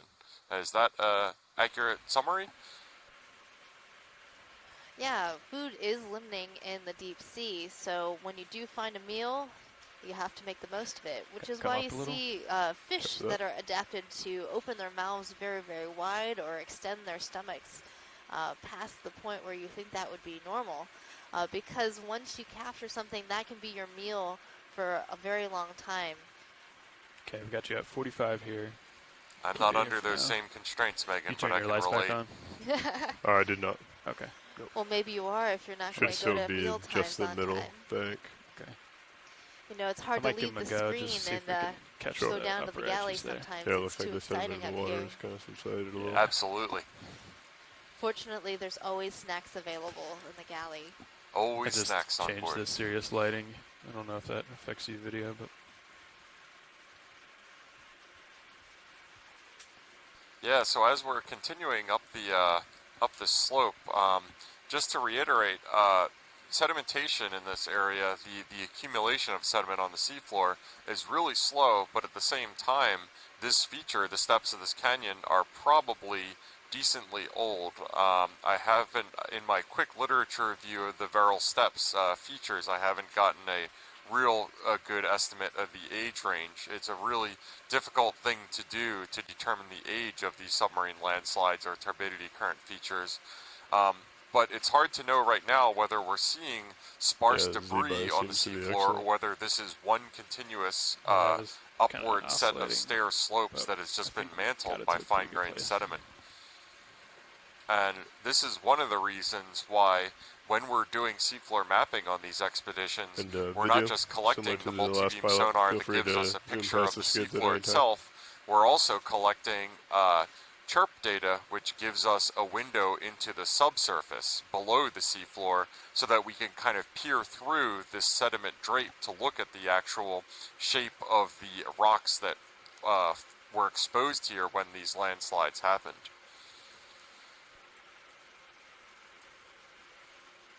And even though the most conspicuous part of this cruise and this expedition is the ROV dives that are happening during the day, at night in between our ROV dives we are mapping the seafloor with those instruments that we discussed, and a lot of the time the information that us geologists take away and make the best use of from the Okeanos program are the seafloor mapping products that come out of it in between the dives or during dedicated seafloor mapping legs. And for an example of the utility for that, I was using Okeanos data in my research as far back as 2013, long before I was involved in this program in this capacity. Copy that. See them? Anyone in particular? Looks like we got one center to the left and to the biologists right. also use the mapping products in a similar way. Copy that. During the dives, we might be seeing organisms, and we see the habitat that they're inhabiting, and we can relate that to the positions on the bathymetric maps. Using those maps and other factors, they can go to create the a one predictive furthest model to try to understand better where we see certain animals and where we might want to dive in the future to try to understand more about deep sea communities. And this is actually a really interesting rock that we see here. As far as the actual material that the rock is made, that's not so much what I'm paying attention to right now as much as the actual shape of the rock. What you can hopefully notice is that on the lower half of this rock, you see a lot of really frequent inner beds, so that it looks like plates stacked up, when the amount above it just looks like one massive uniform rock. Pilot, could you pan left a little bit? Copy that. We were coming in on... Yep, sure. What are you looking at, watch lead? I'm looking at rocks. Copy that. Feel free to come out for a full specimen then. Thank you. Hi there, this is Lindsay. This is a really interesting feature that's in view. I'm looking at the little corals attached to that rock, and I think they might be bottlebrush corals of the genus Chrysogorgia. Just wondering if you could zoom in so we could take a closer look. Pilot, you can zoom in on the corals. Copy that. I'm going to bring it back over to the starboard and we can come back in on this. I also think they are chrysogorgid corals. They do look very bottlebrush-like. Feel free to take some more zoom as I come over. Just over 10 centimeters tall. Continuing to bring it. And then as we zoom in, we'll see if there's any associated swat lobsters in the branches. We're going to hold here, I believe, Nav, for a second. Yeah, we'll hold until he's done with this rock, I think. Okay, I'm going to bring it over a little bit more, and then you can take some more. Now, watch leads, would you Chrysogorgid coral that's like to look at the base from this area? Or the top? Is there a specific area that is of more interest? We do have Chrysogorgia. I believe it's Chrysogorgia agassizi. But it's been recorded from slightly shallower depths than this. But we usually see it much taller and Looking thinner. down 75, you got a little bit of time. Copy. I'm going to scroll down to the base. If this is max zoom, I can get closer, however I am running out of time in regards of safety of the vehicles. So I'd probably just get the rock while you're there. So I do see an associated animal, but it's not a squat lobster. It looks like an amphipod, a pair of amphipods. You can see the glowing eyes. Tyler, can we get a look at the top, please? sure, coming up. Yeah, so we've had a request from the chat room to look at the top of this coral,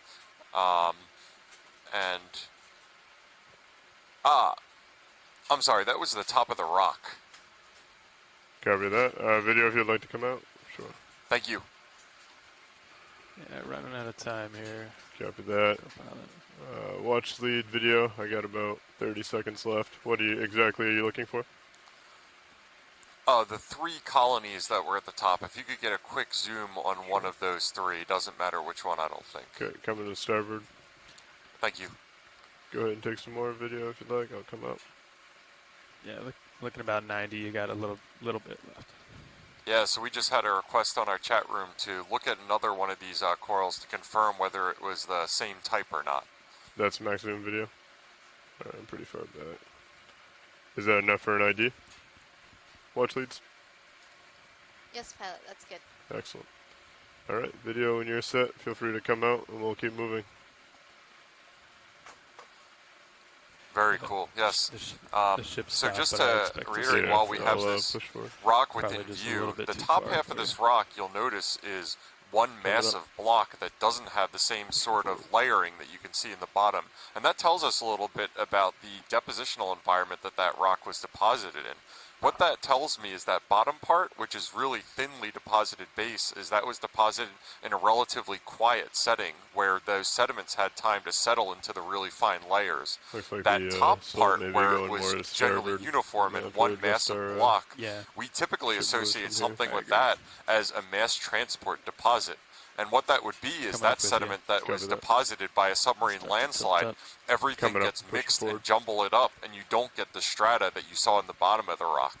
So a lot of times by looking at the texture of the rocks, you can get an idea of the energy that went into the depositing of the sediment that made up the rock. In that case, it would have been a really quiet laminar depositional environment on the bottom and a really chaotic high energy, I'm guessing, landslide at the top, a mass transport deposit that it's composed of. So what were those dark striations within the rock? Is that a fish? Lower left? Oh, at the bottom of the rock or the top of the rock? Or no? Is that just my eyes? Right in the That's just middle my of eyes, the yeah. rock, there was a darker area that didn't seem to be as weathered than the rest of the rock. Might be another one of Maybe those corals. it's, different. That one Yeah, you could set right up there on if you that want. are So showing up to you. you. Ah, okay, I see. Video is this of interest? I am not particularly sure what that would have been. Sure. Yeah, the ship station area is just that we were continuing to swing. What do you got me at now? 70? Yeah, we should have time. You're good now. Okay, I'm going to go ahead and sit down. I think Watchley was trying to raise you. Watch lead, could you repeat your last? If you would. Yeah, sure. Go ahead and come in video. Pretty stable. I'll continue to pan down. There might be a small cloud, but I'll do my best to keep it at a minimum. Coming over. Okay.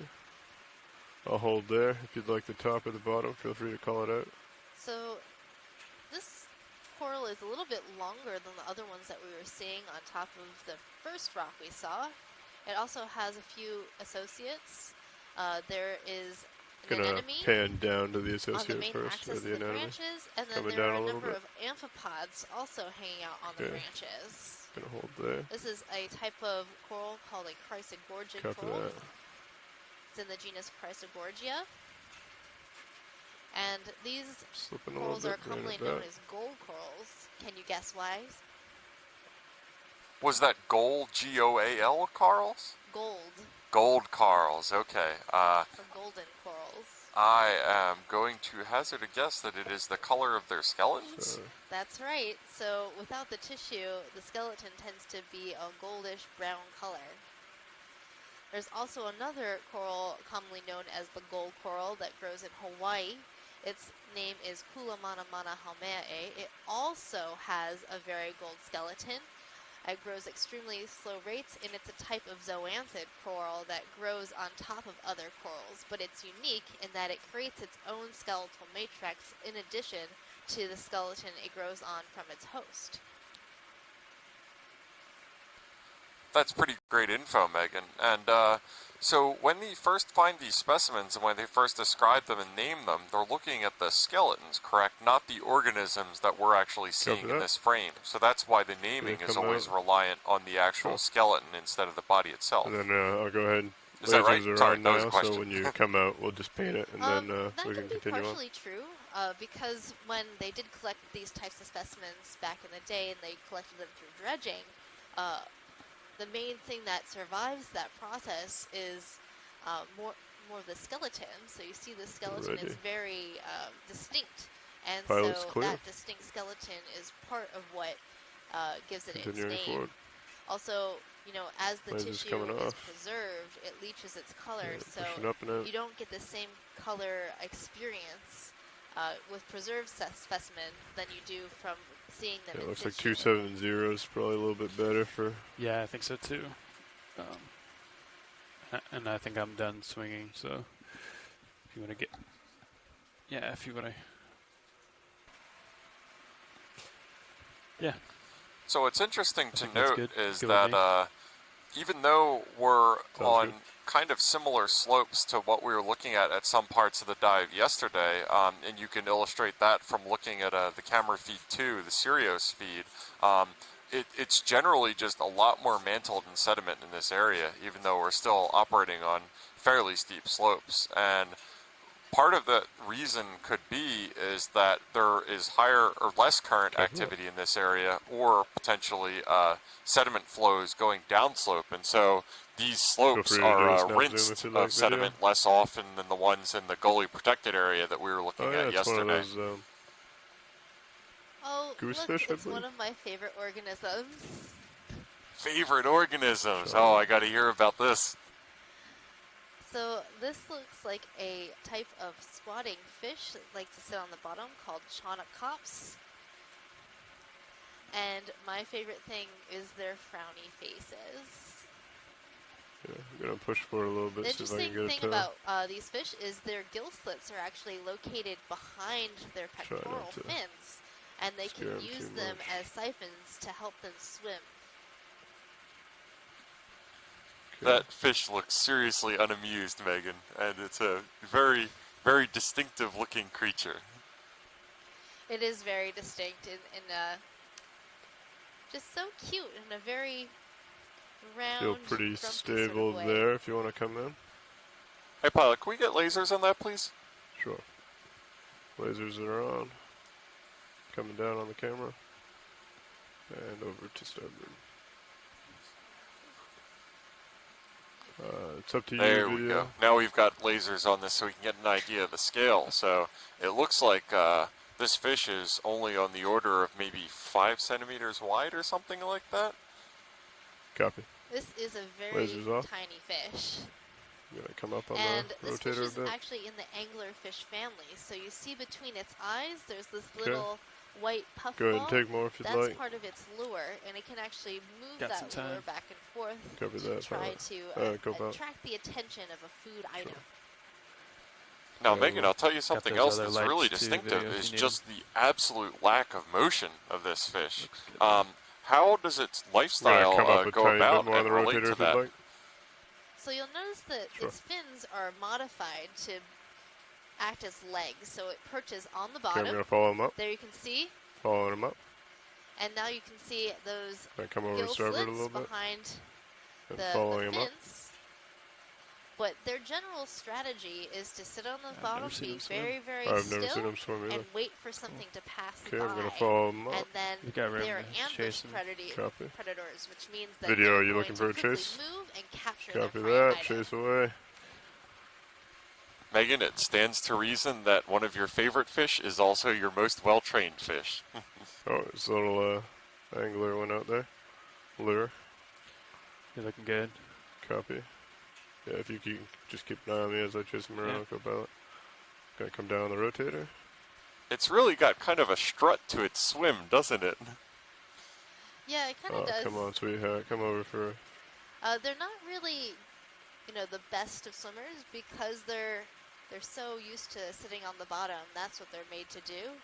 And swimming is what they do to go from place Looks to like place. there's gonna be a get cloud away coming from in here pretty predators soon. that might want to feed on Video, them. just a heads up. Or, get away from us. Running out of rotate, you can scary lateral enemy in though. the deep. And then lateral and keep him. Yeah.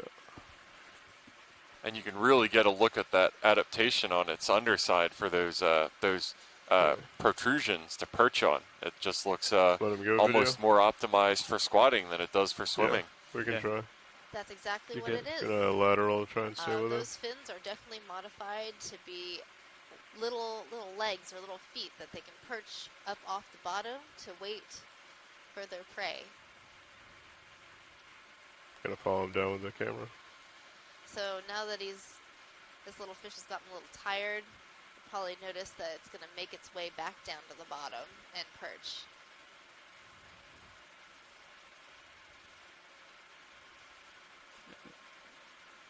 How am I looking, co-pilot? Looking good. Just I wouldn't rotate anymore. Just keep lateraling with him. That's some great imagery. Oh, it's fantastic. I've also seen it where this fish will sort of inflate itself a little bit. Not as much as, say, a pufferfish would Start to inflate. come towards me. I'm gonna back up. You can go from...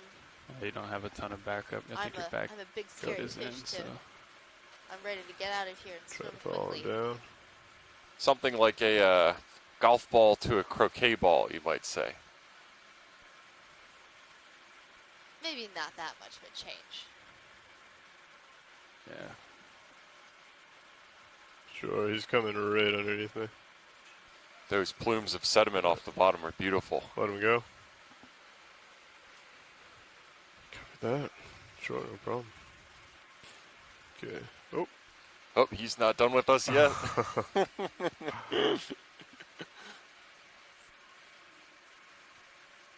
Yeah. We gotta go anyway. Yep, copy that. Oh. And we have one more fish to add to the bunch. Another Coryphonodes. I'm gonna line back up. I'm gonna let him get out of my front. And we gotta... Yeah, I got visual behind that cloud. Yeah, So why don't you if we come were to up do a as you baited camera deployment, come back over to put some 270. fish on a dead fish to bait a trap. Yeah, there Basically, you go. it Yeah, would he's below me be a now. camera trap. Gonna pull over So and the push camera forward. would be on this thing, and we Line would back leave up it with you down as for well. a little while, capture some imagery of the bottom. The fish that you most likely see coming to those types of baited cameras are those Coryphonodes rat tail fishes. You'll also see eels in the family Synachrobranchidae, as well as squat lobsters like that Munidopsis crab we saw earlier, and shrimps like Ceratastris monsters. Is the ship still moving or stationary? Yeah, Copy that. It's been done there for a while. Yeah, that's something else that there's a few different ways you can tell if the ship is actually stopped. So there's see the kind of velocity vector that's on there that's currently just kind of pinwheeling around the ship. This one is active, yeah. Sorry, on the high pack.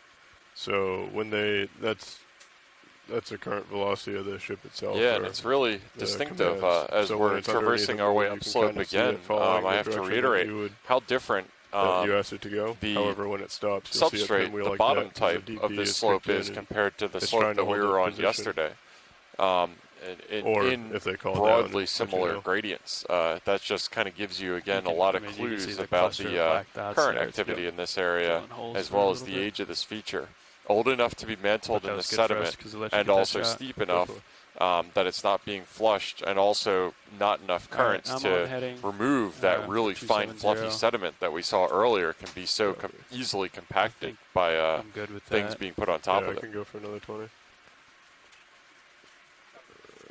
So you'll also notice that there's these little mounds of sediment everywhere, and those are often created by invertebrates living in the sediment, like spoonworms. Hard targets coming up.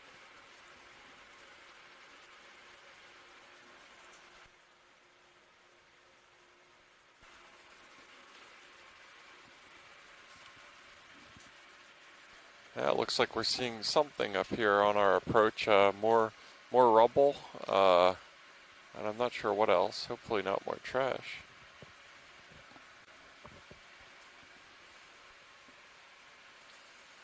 It's really interesting down here that this is aphotic. It has no light, so it's hard to get an idea of what things are until the ROV's lights start to get trained on them, and you can get a better idea of what color they are. It kind of portrays how much we use color in our everyday lives to give meaning to objects.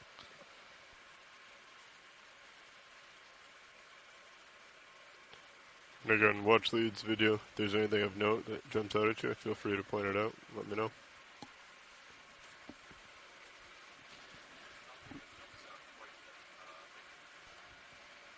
I believe you were muted, but I still heard you pretty loud and clear.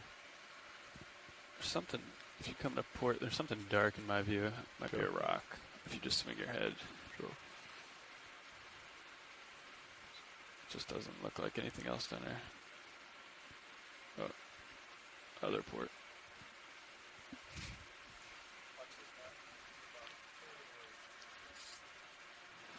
It's just like, yeah, I think sort of an outline, yeah. Time left in the dive.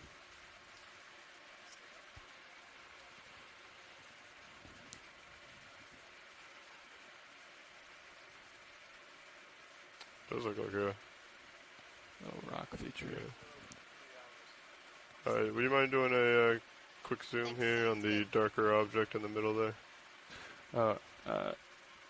Nav, just double check that the recovery time is on the spreadsheet. Just make sure it's... It appears to be the case from here.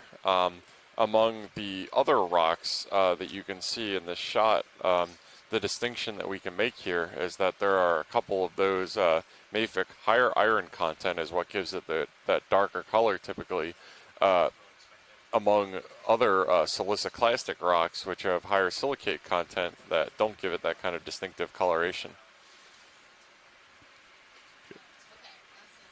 Excellent. If you want to come back, full zoom, full wide, thank you. All right, we will yeah, so we're going to continue traversing upslope here, I believe, after taking a look around. That look to the side kind of gave an idea a little bit of how steep these slopes are in this area. That was not as steep on the order as the steepest ones that we were looking at yesterday, but we're still at the stair step, the vertical, quote-unquote, part of this dive where we're not in between on the flat steps where we landed. Copy. I will continue up. Pushing forward.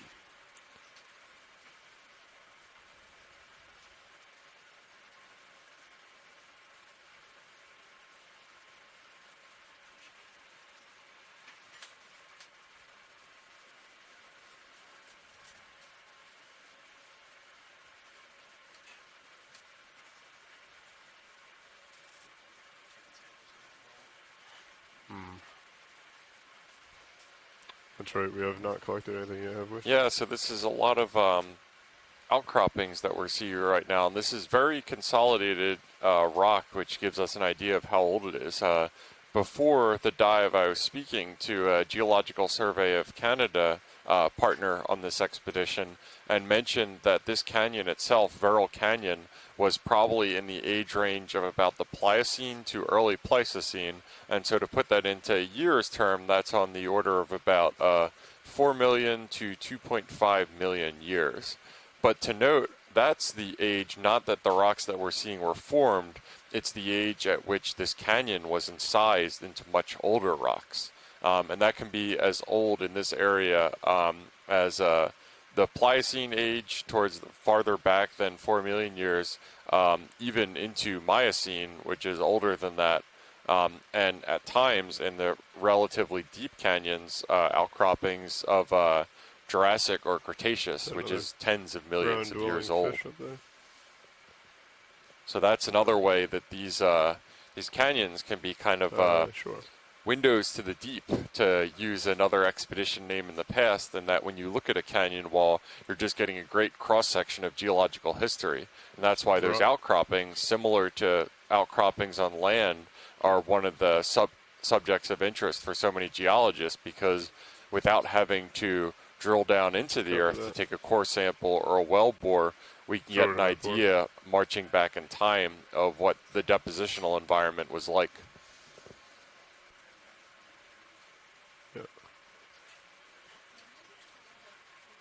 We'll start up there and then we can lateral There's over. a lot of collectible-sized rocks around here. Would collecting a sample here be of any use to geologists?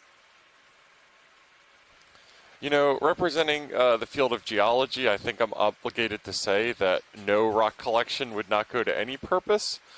One of the issues that we do have, and I'm glad you brought this up, in collecting samples and try to put them into context in areas that are failure prone, that have these submarine landslides, that have these turbidity currents, is that they're really destructive events. Not only are these events sourced from the material that they originally failed from, which in the case of turbidity currents could be hundreds of kilometers upslope further towards land, but as these events occur, as these turbidity currents move downslope at pretty rapid speeds, they pick up, they burrow down into the seafloor, pick up sediment from the seafloor, and everything gets completely mixed together. So generally speaking, when geologists collect field samples, they want to use that sample to get some information about the conditions that it was formed during that rock was. Is that the whole idea is that the Earth is the storybook recording the history that's happened if you know how to interpret it. The problem with this, in this case, is it would be like taking a book, cutting out all the pages, tossing them up in the air, piling them together, shuffling them, and then putting them back into the book and trying to read it. You're probably not going to have too much luck doing it. So while I would say that there's probably no reason to collect samples here, it would be hard to gain any sort of environmental context from doing so. That makes a lot of sense. So if we were to collect a sample, it would be best to find something that was in place and be able to break it off? Absolutely, exactly. So a lot of times, one of the ways that geologists tell the age of these submarine landslide events is at one of these stair steps, they will take a core sample and drill down to the point that they're getting below this mantle of sediment that it was deposited since the failure into the pre-failure deposit. Then what they can do is date the sediment or the rock that is right at the interface of stuff that has been deposited since the failure and before the failure, and get a conservative minimum age for when the failure happened. You want to come in on this little dark object here in the front? Yeah, and it looks like we've got a little bit of biology action here, so we're gonna pan in and get some look at this. Is this urchin of interest, or? Yeah, let's get a good look at this. Okay, feel free to come out and I'll set up for it. So we're going to take a look at this little purple urchin, and then there's a neat sponge on the rock back there. There's a number of sponge experts tuning in on our dives right now, so they might be of interest in that sponge. But this urchin kind of looks a little like that pancake urchin we saw earlier, but the 2 feet coming out the bottom seem to be a darker purple color, so it might not be the same thing.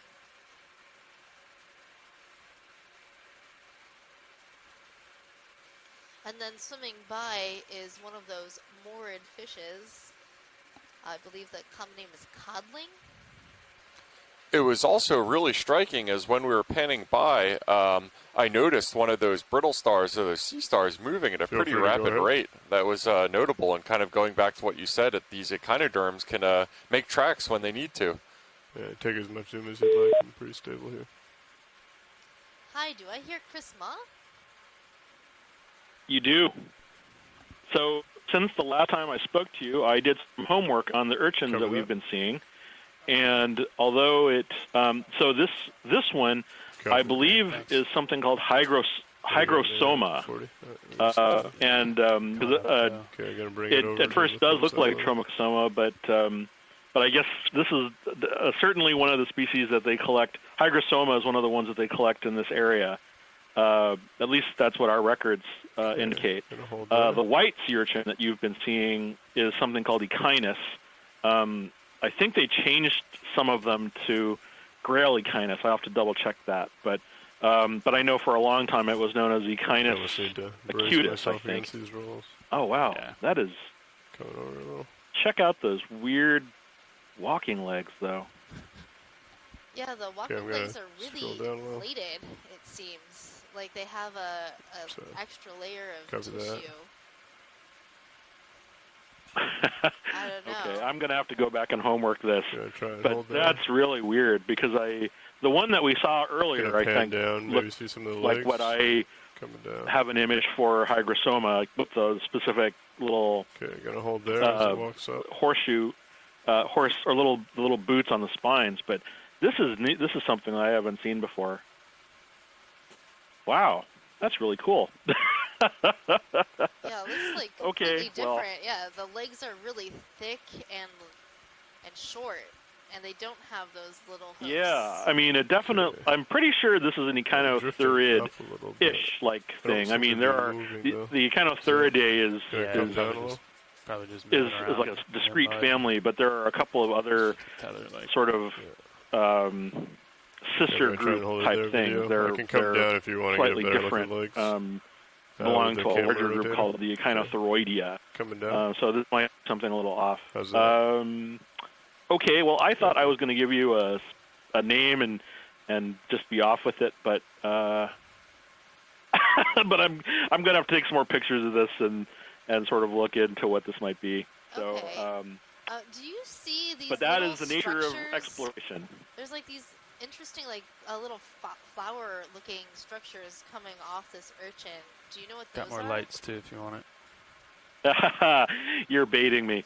So right around the edge, as you pointed out, there are little sort of bird beak-like structures, and they're kind of sort of a light tan relative to the dark brown color of these walking legs or walking spines. And those are what's called pedicelaria. And pedicelaria are unusual beak-like structures that urchins and some sea stars use to interact with interact with their environment because, of course, they don't have arms or legs. They're often used for defense, and there are some sea urchins which use their pedicelaria to bite potential predators.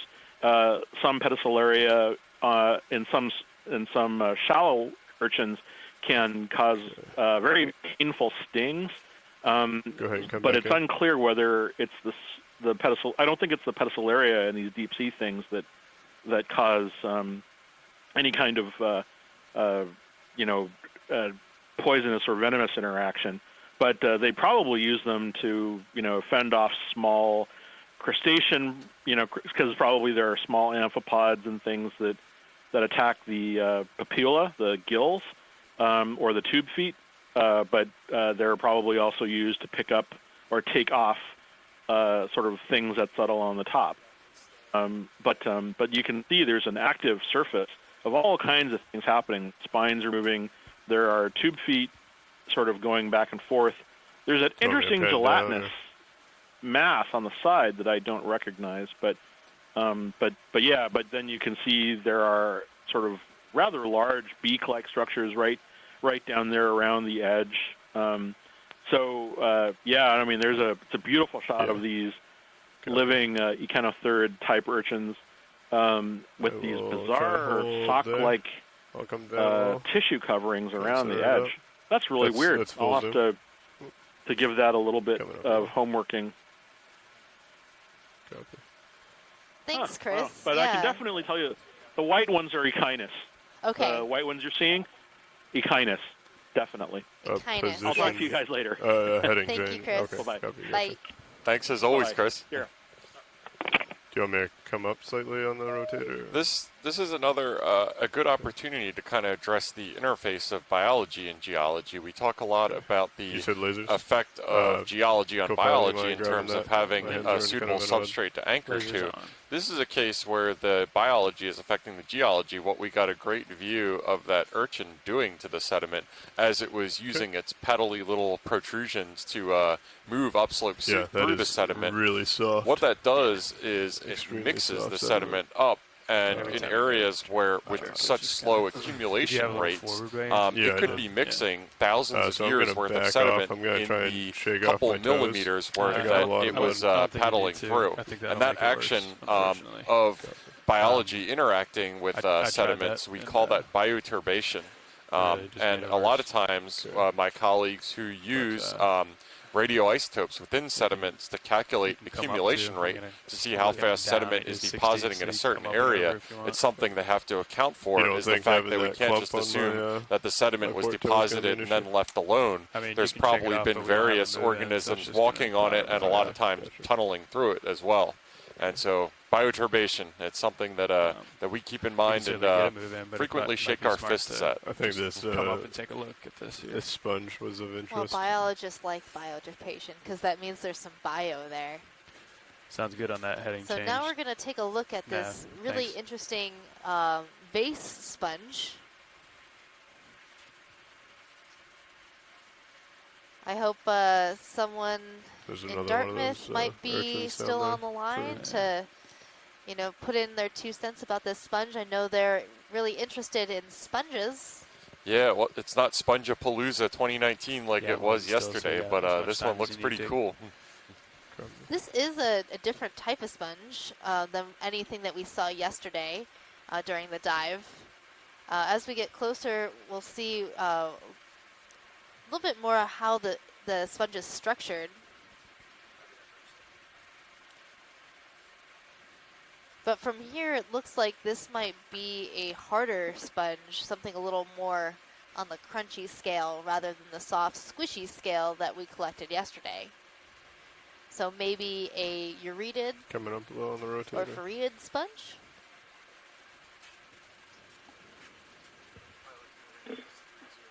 Hi there. Copy Very interesting morphology that we're seeing here. I don't think we've seen anything like this off of Nova Scotia, but we've seen similar looking sponges in the Flemish Cap area off of the province of Newfoundland that we think are the glass sponge Conilasma coanois. Yes. But if you're able to get a piece of this to take back Looks with like you, there's that would stuff be inside great. it. Pilot, can we sample this?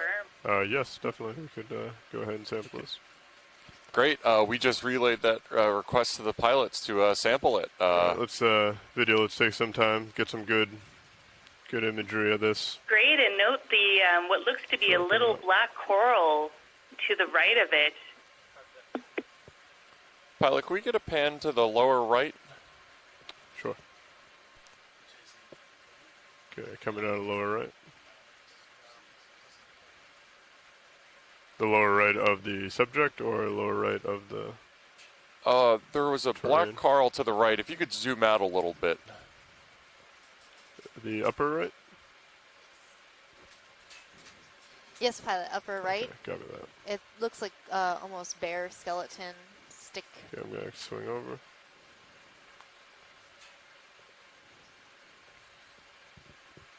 Go ahead and Now, I was come in looking if you'd through like the to. Deep Sea Animal Guide, and this looks very similar to one of the species that we saw in the musician seamounts, but it's a much thinner skeletal structure, and we identified it as being in the family Conolasmatinae, which this sponge also appears to be in. So,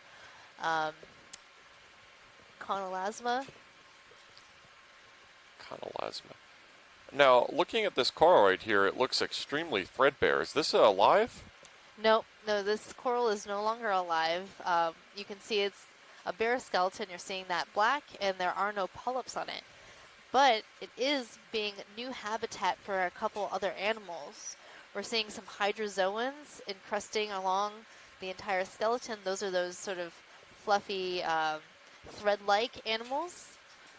And then the little pink crustaceans you're seeing are amphipods, and they're using this coral skeleton as a perch to be their base of operations. So they'll hang out on these branches and live around this coral. It seems that everything that isn't fluffy sediment gets a use in this environment. Nothing goes to waste in biology.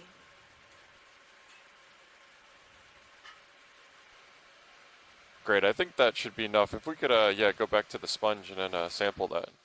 Thank you. All right, and you had mentioned, wash leads, that this is a pretty fragile, most likely. Yes, pilot, specimen. this is going to be very fragile. I would try to grab it near the base. Copy that. Now, video where it is fragile, I'd like to potentially get as good as video as we can on this before we actually take the sample.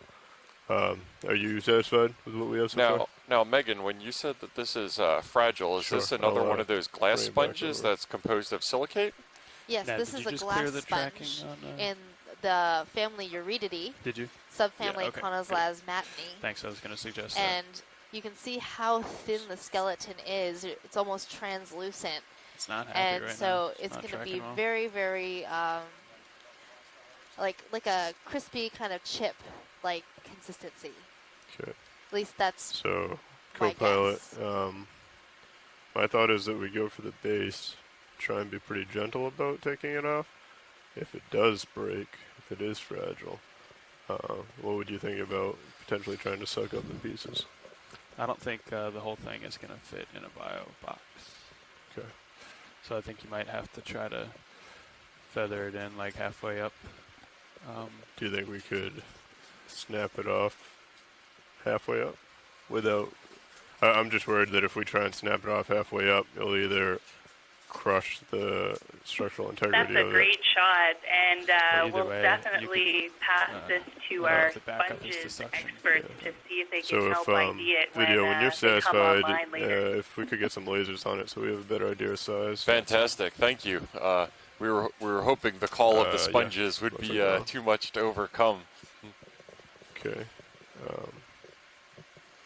And good news to all, so there it's are about 20 centimeters deep-sea ac- sponge or, leggings 20 out there in centimeters the across world. at the widest. Okay. So Sponge but Thursday let's is get totally the going to be a Venezius thing. up, Yep. if that's okay with you. Sure. I might... Do you And think I can reach it from here, or do you want me to... Let's check. It looks like it's pretty far out there. I might try and come up, move forward a little bit, and resettle Is down. that another squat lobster in Yeah. front of the sponge, Megan? It is, yeah. Yes, that Or I is might a try and come over Junodaxis to the, squat lobster. The starboard side a little bit. Yeah, are we full wide on the mainsies there? And Yeah, I guess that's we've had a comment you in could the probably chat room reach that. about potential fluid expulsion I features just on the hesitate to move seafloor. again 'cause you're so stable. That would Yeah. be at the top Yeah, I'm center gonna of go your ahead and do a screen, lot. I suspect. I'm I waiting think for you can reach confirmation that. on that. Those Okay. mounds that you see So there. that's in. In a lot of Heading as locations well. where you're getting active venting of fluid or gas see when beneath she the settles. subsurface, you start to see features like It's that. kind of rotating me in anyways. That I'm might not be helpful. sure if they're prevalent in this environment. They're typically associated a lot of times with gas hydrate All right, I feel dissolution. pretty safe there.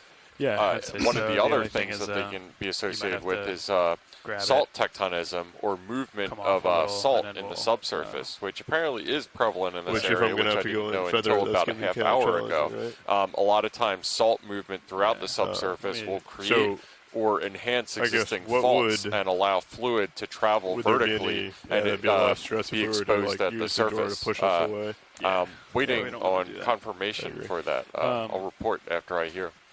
I think anyway we grab the sample, we'll have to move back to get the drawer open just where it's so steep. Yeah, so the other thing is we can ask the scientists if the whole thing is desired, or just a piece, or just the cone, or Okay. because then that would make our decision easy. Yep. Science, this is pilot.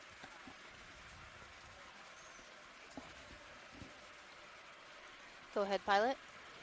So we're set up. We're getting ready to take the sample. We're trying to figure out the best way to do it. is the whole specimen of interest or a piece of it, or we have a few concerns, one being that it may not fit into the bio box itself. The other being if we only take a part of it, we're going to have to what's called feathering it, so close the jaws but not all the way, trying to keep the structural integrity. If that's the case, we are going to have to come off the bottom in order to open up the bio boxes, and that's a kind of a challenging hold to continue holding while we're driving as well. So I guess, is it better to, if we want to try and get the whole specimen, we can, and we'll do our best to get the whole thing into the box. But it is where it is fragile, and in the situation we're in, it is a challenging sample to grab. So just so for our understanding, is a piece of it acceptable, or are we attempting to get the whole thing? A piece of it is acceptable. Okay. Yeah, I would just try to grab a piece of the rim and try to get down past where the lip is, because there can be different spicules on the very edge to the very middle. Copy. For those on the line from DFO, would there be any part of the sponge that would be preferable to any other for identification purposes? I don't think we're going to be able to get the whole specimen. Let me know what else you need. Copy that. Arm is coming live. I think the upper margin would be okay if you can get a piece of that. To confirm, that would be the lip of it? Yes. Pilot, for subsampling a part of that, apparently the upper lip, like the flared part of it, would be good. Copy that.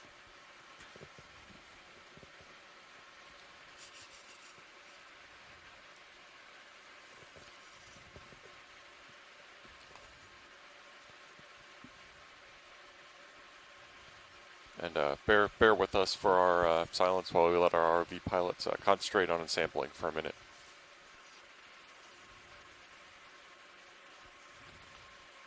So my thought is to come in underneath and try and grab as much as lip as possible. I think that's a good idea, yeah. Do you agree?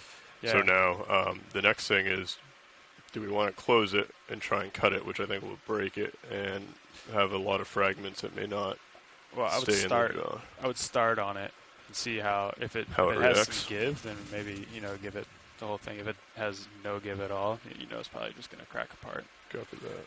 Yeah. And see if we can get 0 ship rolls in between. And either way, I think closing the jaws is probably the best option, even if it just gets us a piece. Because then, either way, you're going to have to come off the wall to get it in. So, if we know we have a piece in there, then... Yeah, so it looks like it has some give. Yeah, it seems to have some give. So just... Yeah. You got it. Okay, I'm just going to stand by for these rolls. Yeah, just index out, let it go. Okay, what is grip force?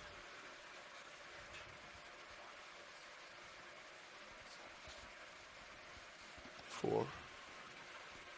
Okay, gonna go ahead, start closing the jaws.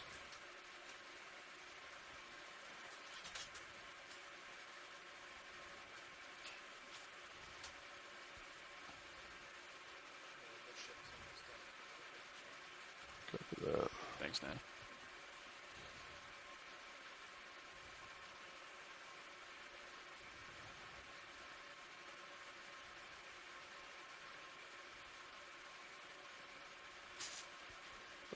Oh, come on.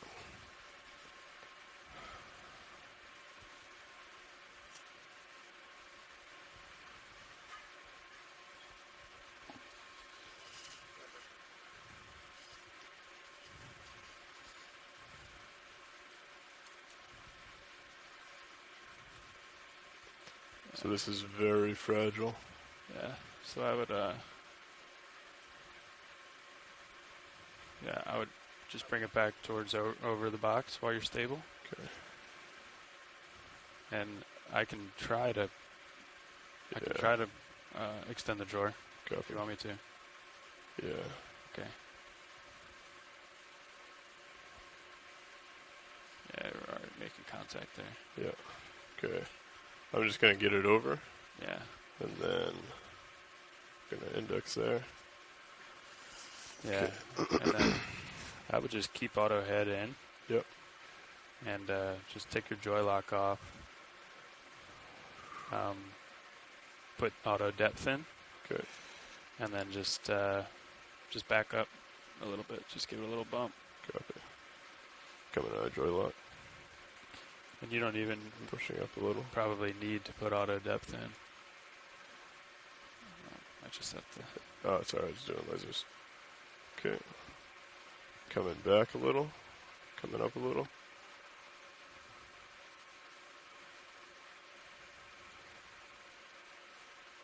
Yeah, I wouldn't even come up too much. Copy. Just come back. Yeah, you want to kind of go ahead and do auto depth. Yeah. Auto depth is in. And you look good in serious cam, so. Copy. You know, auto depth is going to oscillate on you. Yep. But if you just want to let it do its thing and settle out. Yeah.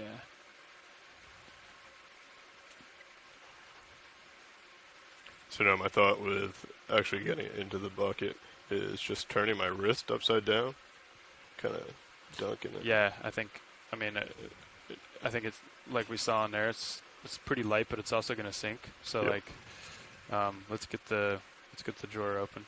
Copy here. I'm gonna extend now for you. Go ahead, extend. You're still looking good on serious cam. Just gonna give it a tilt down, and then yeah, you're looking good. Okay. Indexing out. Gonna rotate.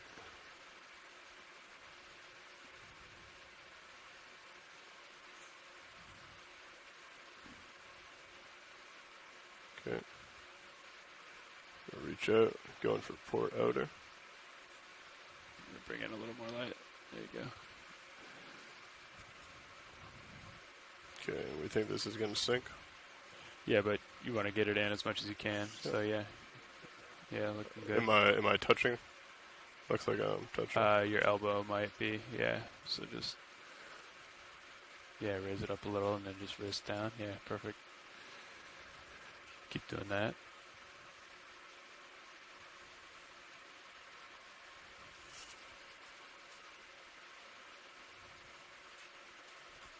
Okay.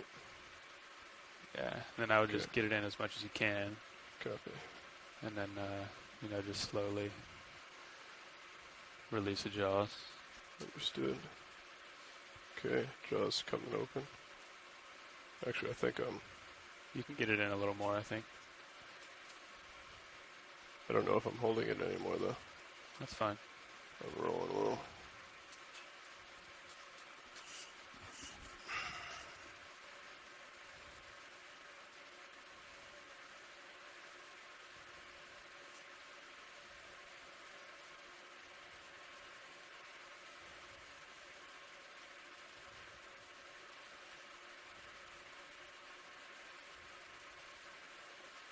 Yeah. It is free. Should I try and nudge it over? Maybe just a touch, yeah. Get it on the one side. If you can't, it'll go in when we close. There we go. There you go. Okay. If you want to go ahead and close that. Jaws come in open. Yeah, I just want to make sure it falls down in there. Good. Yeah. Looks like it's going. Nice. All right. Very good work, pilot.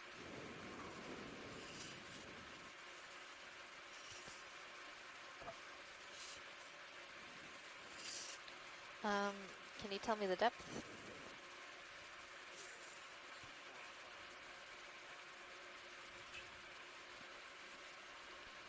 Great. Okay.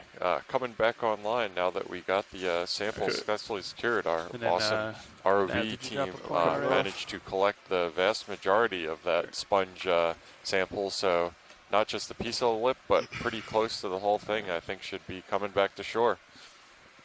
Mini Zeus is centered up. So we also came up a little bit from that. Okay. And I brought your uppers. Ooh, All right. and we got so a nice now little that we got preview some of a, goodies in our goodie box, at least, I think we're going to continue making our way upslope with got a our nice remaining feature coming up. approximately, I would guess, Like about that. 45 minutes of bottom time. Okay, so I'm gonna probably just push ahead. Was there anything else on this rock feature here immediately that jumped out at you? Watch leads. I don't see anything right now. We've seen that Persingid sea star, and we've seen that crab spot lobster before, and the white urchin. Copy that. So I think we should move on. Sounds good. Looks like some interesting geologic features straight ahead. I was gonna say I peeked forward a little bit there while we were up in the water column, and looks like there's some things ahead that might be of interest. Yeah, so we've had, as I mentioned, a couple different conversations with our Canadian experts up here, geological ones, about you could see to the left of your screen right now these little tiny what look like cones on the seafloor, on the seabed, and this is kind of speculation and wondering going on right now that those might be related to fluid expulsion that happened. So fluid coming from beneath the seafloor out and gassing at a previous point in time. We can say a previous point in time because in areas that have active venting, you will see the bubbles of gas or fluid coming from beneath the seafloor. In this area, these obviously aren't hydrothermal vents that are associated with seafloor spreading ridges, so instead of being hot seeps, they're called cold seeps. And these cold seeps have been the target of a number of Okeanos cruises in the past because they're really productive biological environments as well as important geological indices. And wow, okay, this is really nice. Okay, this is a great sheer wall that we're getting here. And this looks like a really abrupt transition in slope that we're seeing from something like the 30-degree pitch to something close to vertical. And this is really fascinating to look at. You kind of get an idea of this is really old, really consolidated sediment that we can see here. And this, just to reference back something that I pointed out earlier in this dive, you can see that some of these layers of sediment are more closely spaced or stratified than the other areas. So at the bottom of our shot, we see relatively massive unstratified blocks. So that would either be large uniform deposits of sand or just everything jumbled up by past submarine landslides at some distant point in the past, and that would make it a mass transport deposit. The layers that you can see above, which are closely stratified, are probably sediment that was deposited in relatively quieter depositional environments where the sediment can settle out, form another layer without getting jumbled up into the big mass similar to the kind that you see below. So this is a really fantastic outcropping that we're looking at right here. I can't provide authoritative geological context for this in terms of what it represents. I wonder if there are any Calvin or anybody on the line who can provide some geologic context into what we might be looking at right here. I also spotted another very large sponge coming into view. Wowzers. I have a feeling this is very similar to the sponge that we just collected, but a bit larger. That would definitely not fit in the BioBox. So it has the same general morphology, a cone or vase shape, and very fine texture. You want to try and look super down into it? You want to? So probably that urated sponge, glass sponge, and the subfamily Conolasmatinae, perhaps Conolasma. Excellent. I'll push forward a little video, is the land connection still okay? I got word at the BIO, Bedford Institute, that they lost audio.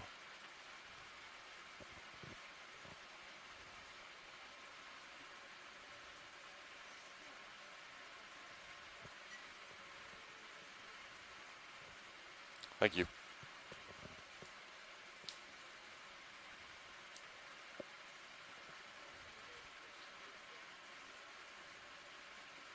Yeah, and so swinging back around to the geologic context, Calvin Campbell at the Geological Survey of Canada said that if this is a cyclic bed form eroded by a turbidity current, then we could be on the steep side of this. And the analog that you can compare that to is being on the dune face, how there's one side that is relatively shallow gradient, and then you run down the really steep side of the dune face. It's that in the same context, except here, instead of a wind blowing and forming the dune, you have the turbidity current forming the sheer wall face of the canyon step.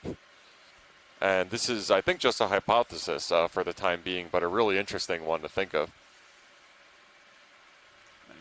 There also appears to be some associates with this sponge, and now you can see that dictyonal framework, this lattice structure of the sponge as we're looking down the center of the cone, and then these little associates up in the right-hand corner of the sponge are probably polychaete worms. I do have somebody else in the chat room who says they are getting audio over the live stream, so it might just be something on their end at the Bedford Institute. Also looks like there might be some small snails and maybe an amphipod also associated with this sponge. Coming up. That's a great look at that framework. You can see how the spicules are sort of knitting together to create the structure of the sponge. And this regular framework is very consistent in the euretid sponges. Is that another really small specimen to the left of the lower left of the sponge? Yeah, it might be. Also looks like it's in the same family, Euretidae. It might be a different species or the same species, but a very young one. Yeah.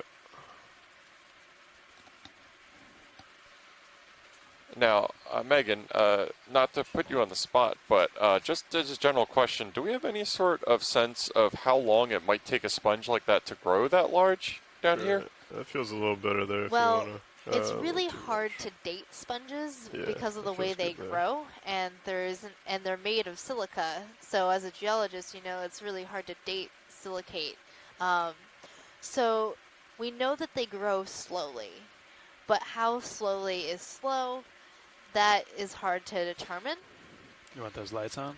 But for corals, their skeletons form with different like protein skeletons or calcium skeletons, and since they're formed in a different way that we can age, we do know that a lot of corals grow extremely slow rates on, you know, the scale of hundreds to thousands of years. Oops. Wrong one. Very cool. It's hard to pick up. I would have to imagine that protruding this far from a really sheer wall and just being in the middle of this current that you can see going by it, it seems like the version of sponge heaven.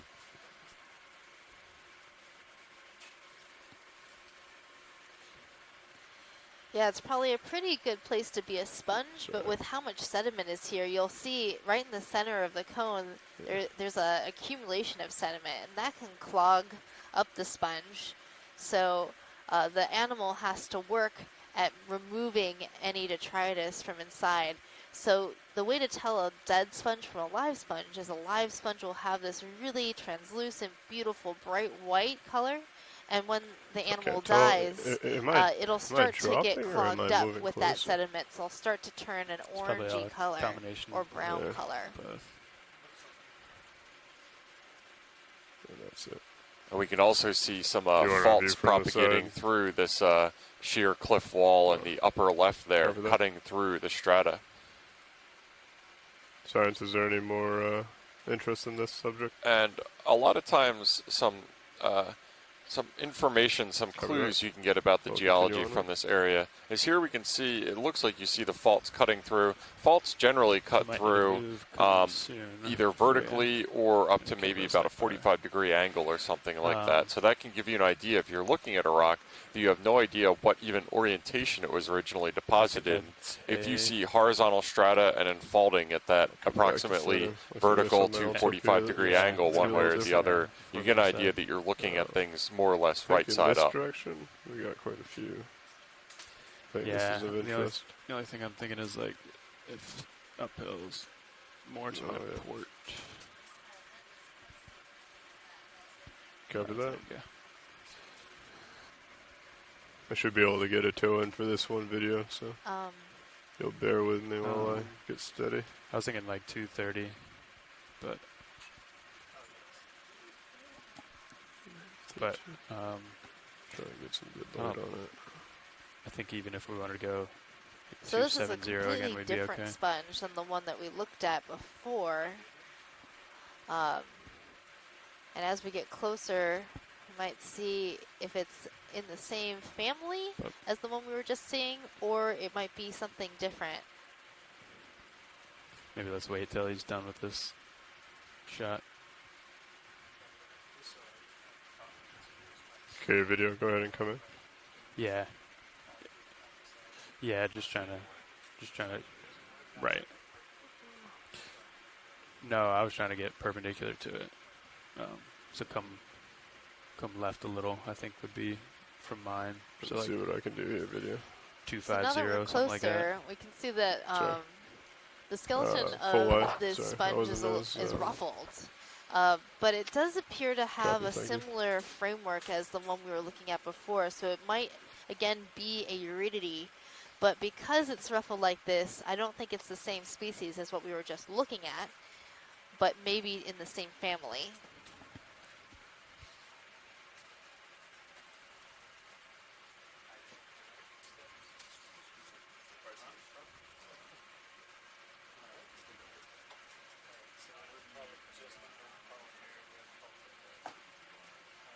And this is also a great example, looking at this cliff wall, of how mass wasting and slope failures tend to happen in this area. You can see those large gouges on the canyon wall right behind the sponge.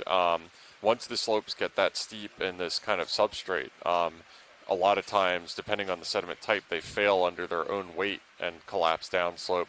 And that is probably the source of a lot of those isolated rock debris piles that we were seeing as we approached the pretty slope stable earlier there, in the video. dive. Feel So free we to saw zoom the in if you want. evidence I'm of going it to pass before, off to the other and we're seeing the pilot. source area of it now. And that should give you something. Those are the two general clues that geologists investigating submarine landslide processes have to work with: is the source area from where the landslide was sourced, and in the deposit where it ended up.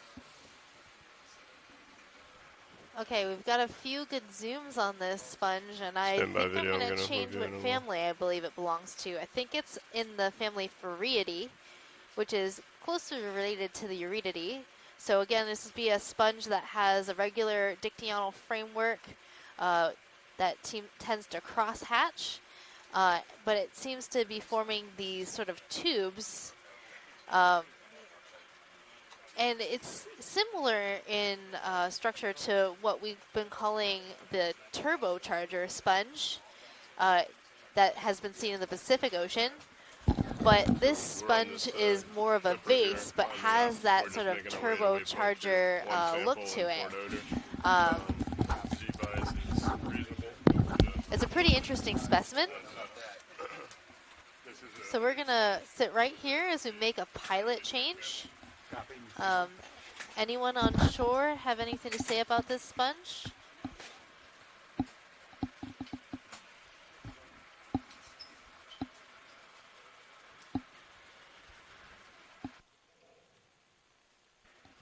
Pilot, nav. Go pilot. Yeah.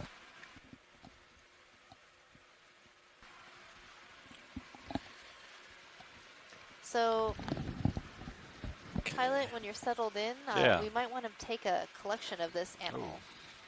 Copy that. Video, you can come out partial. just a snip of it, or I'm assuming? Yeah, just a snip of the edge somewhere. This will be So, very Bobby, we should be fragile, all- like the one that was collected before. We should be all settled out now, right? Copy. Yeah, there are no moves on right now. Last move finished at 1749, so. Okay. Yeah, tell him. Yeah. I'm running out of internet.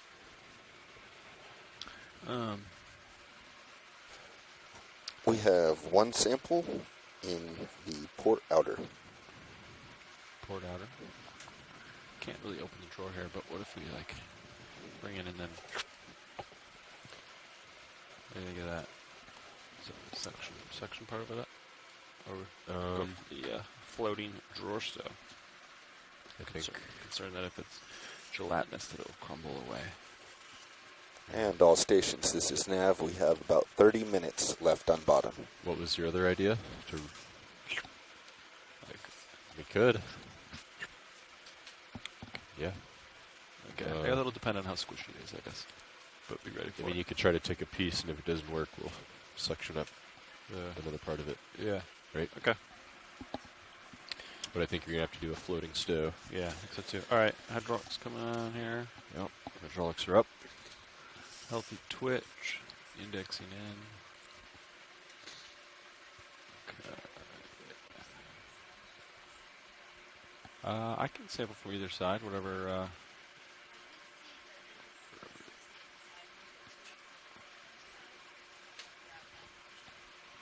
Copy. You think you'd go for port? I think I have a sample in the port outer. Yeah, video, come in. Let's find the associate that Science is talking about here. Yes, port outer has a sample. Yeah. Hold that. Are you talking about the dark spot in the back there? Okay. Yeah, I can try to grab it. Get my jaws in the middle and then tear that slice off.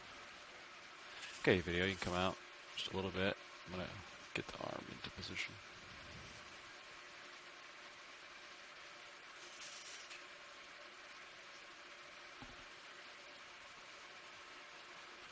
We should take the whole thing. Let's just grab a piece here. So before you grab, which box do you want to put it in? I was thinking port outer. We have port inner is taken at the moment. Is that correct? Port outer has the only sample on board. Oh, port inner then. Okay. Yeah.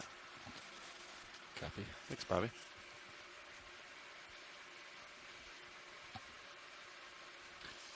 Can you put mini Zeus up on the sure can. Right side there? Or, that'll be my vertical horizontal reference here.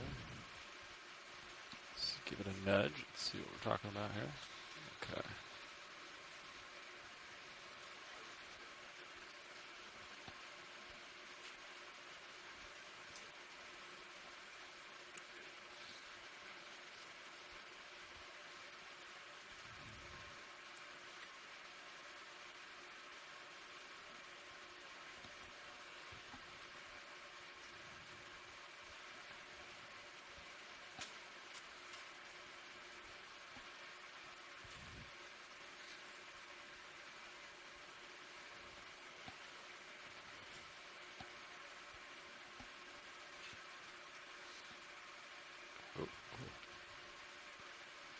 That's interesting.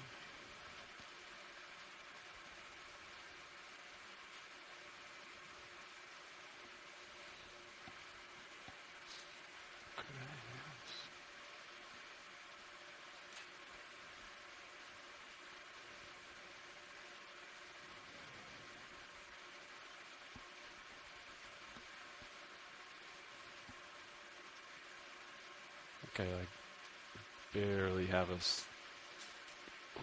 X out real quick. There it is.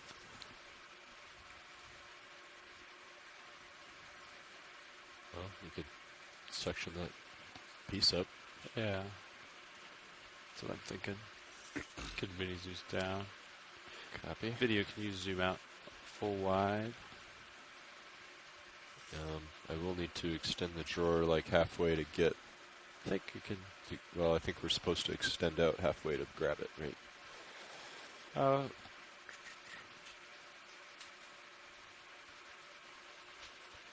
That's protocol.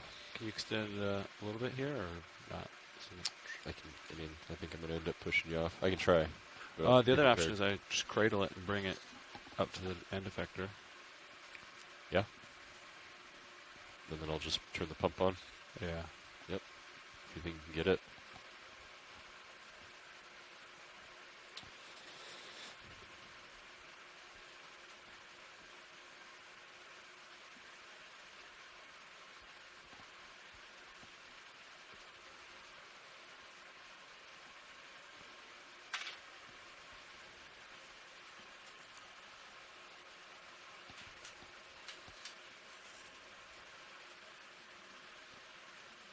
Are you ready? Just about. So I think I'll go with a light suction, like 750. No more than that. 1,000? Yeah. Okay.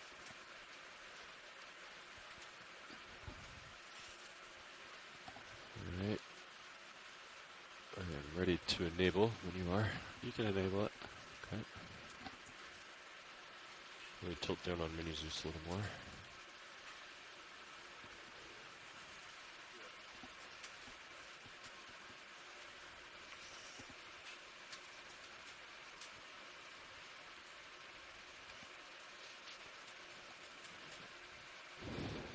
When you open the jaw, just be mindful that I can open into the Zeus.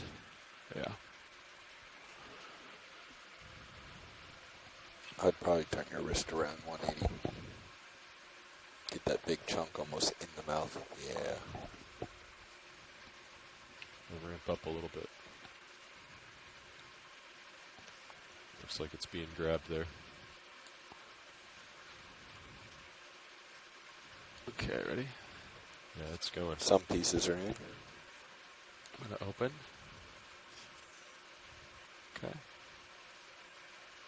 It's there in. It is. All right. Disabled and going to canister 2.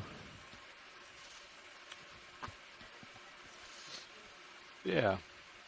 Jar number 1. Nice job, Levi. That's a good idea. Thanks.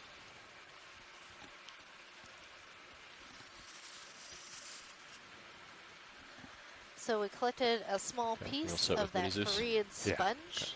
We used the suction sampler to be able to suck that small piece into our chambers within the ROV so that we don't have to worry about those pieces floating away. Okay.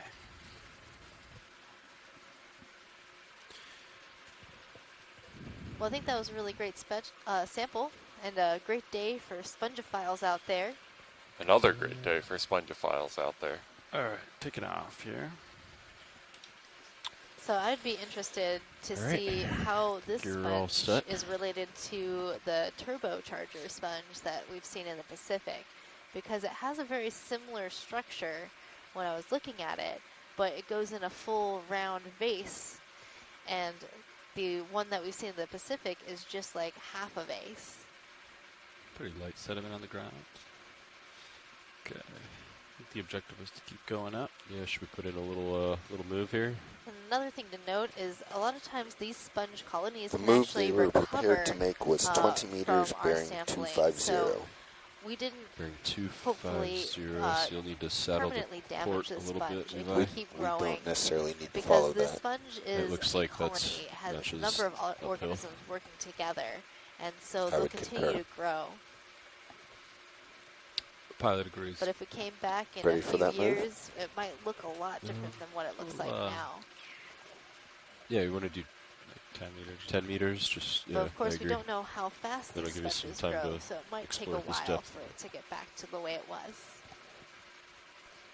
But if we had the option and not destructively sample, it's good. So in that case, it's nice that that sponge is not consigned to its fate. So now we have a coral coming into view. Bridge, are we now? This is probably another one of those bottle Can I brush please get a ship move? Chrysogorgia corals. 10 meters, 10, They're bearing pretty distinct 250 coral degrees that we've at seen throughout the dive. 0.2. Okay, video, you can come in on Chrysogorgia. Good copy. Thank you, Bridge. This one's pretty interesting Tilting because up a it's bit, mostly a looking bottle at 30 brush degrees. looking kind of coral, but then it has this random side branch. Or is there another coral behind it? Maybe it's another coral behind it. I can spin around. We can Oh, get yeah. Okay. It it's looks not, like a separate it's colony. not branching. It's a separate colony. It's like optical illusion. It tricked me. I was like, oh, that's real weird. You can come out video. Optical See a couple of illusion. these. I'll spin around to see what the, yeah, I think it's, And is that a biological, that dark lump next to it? To the upper right? I think that's a geological. yeah, snap it. This rock? I think it's the rock. This one? I think it's just a... Yeah, so it is. Okay. So this looks like a smaller version of what we were seeing yesterday. Next video. And okay. in terms of what that might be, so again, that's a decent sized pebble. Pilot, can we get lasers real fast? Yeah, absolutely. Great. So just the pilot turned on the lasers so I can get a sense of scale. So that rock is about 3 centimeters, you know, maybe a little over an inch or something like that. So in terms of objects that we deal with, that's not particularly large. In terms of geology, that's quite a large clast or individual grain of sediment. And you can compare that to the matrix that it's embedded in, and it's a lot larger than that.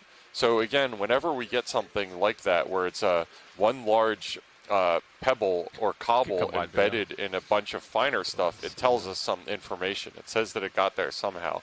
And what we can see here is, wow, okay, actually there's a whole bunch of them within this sequence, when it doesn't look like there are some below. And as we pan upwards, it looks like those abruptly stop appearing, and it grades into a finer sediment. Wow, okay, cool. So it looks like what we might be looking at here, and I'm going out on a limb a little bit, but this might be what is called a BOMA sequence, which is a turbidite, evidence of a turbidity current. And the telltale sign for that is when you start getting coarser grain sediment below, so this is grains of sand, as well as individual boulders and cobbles, and then that fines upwards into finer grain sediment. This is just a first order analysis, but one of the telltale signs of a sediment or the deposit from a turbidity current is where you get a base of a lot coarser stuff, and then you start getting into finer grain stuff as it settles upwards. What's happening there is that as the sediment settles out from a turbidity current, the largest and heaviest objects are deposited first, and then all the finer stuff starts settling out in a relatively orderly fashion. So if that truly is what we're looking at there, that's it's really hard to see one preserved in decent shape and the full amount of those, because turbidity currents tend to cannibalize each other and just mix up and disrupt the ones that were deposited below that. So if that's the case, that would be really cool. That's a lot of speculation that I'm doing right there. With that caveat, hopefully I can get some expertise and some discussion on that after the dive or during this dive, but that would be neat if that was the case. Would you like me to bring in your swing arms, or are you comfortable keeping them out? The pink animal you're seeing in front of you is a mushroom coral. Its scientific name is Anthomastus, and what makes it a mushroom coral is that those polyps that are extended right now, if they were to retract, the animal would look like a little pink or red mushroom. Mushroom corals are in the family of soft corals. So it's classified as a soft coral because the whole entire body is soft. It doesn't have a hard internal skeleton that you would associate with most shallow water corals.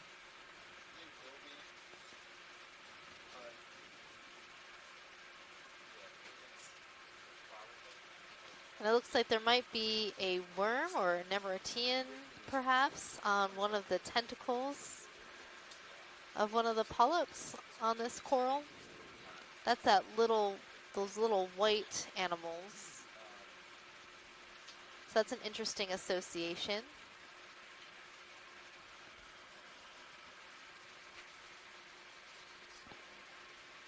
Watchley, did you need me to touch down and get a super close view of this guy, or would you like me to keep moving up the hill? Let's keep moving up the hill. Understood. Next video. Pilot, before you go, would it be possible at all to get one of those small pebbles that were protruding from the wall? Absolutely. We can. Fantastic. Thank you. If they're loose, that is. This one right here, lower left. Yep, that would be great. So I just asked our ROV crew to collect one of these protruding objects. Somebody on the chat room said that they might actually be nodules, which would mean those are rare earth elements and heavy minerals that are forming in situ, which would be way different from the origin that I was speculating on, in that it would be relatively coarse grains moved from very far upslope by a turbidity current. Hopefully we should be able to diagnose that relatively quickly once we get them on board, to know whether it's a nodule, which have a very distinct chemistry and metallurgy, and something like just a clastic regular pebble of sediment that's moved downslope by a mass transport event. These are set for you. Okay, wing is inboard. So I'm a little curious about how a nodule would form in this environment, because what I know about nodules is that they take millions of years to form, and generally need to be in an environment that doesn't have a lot of change or slow sedimentation rates. What can you tell me about nodules that would be forming here? I cannot actually. This is something that was posited by one of our Canadian geological partners. I think that they would have the necessary context for that unfortunately I don't have, so I can't speculate. Sorry.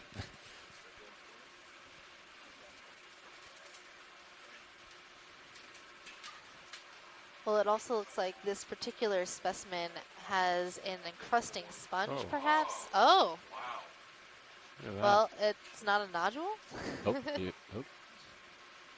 Watch, is this still something you'd want me to cradle and collect, or because it crushed, you're not interested? Yeah, if you could sample any sort of some sample of that, it's not as hard as we were thinking. That would be great to just get some of that. I'm not, just no idea what it is. Could do the same thing with the suction sampler. Yeah. Yeah, either a subsample this one or another one. I think it's going to fall apart in the rock box. Yeah. Yeah, watch, we're thinking maybe try to cradle it and then get it in the suction sampler similar to the other subjects. Okay. That's surprising, huh? I know, I was expecting it to be hard. I just was going to grab it, you know? Reduce my ground board. I'll go ahead and wing outboard. That should close the yeah, should. Box. So Jason Chater went up to. Oh yeah. What's our, not quite. But what's our bottom time looking like?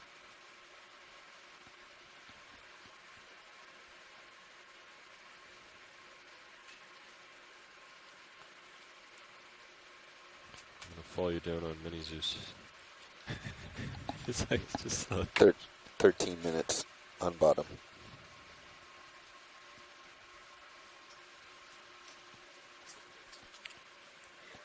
Alright. Suction pump is enabled. Video we full wide. Copy.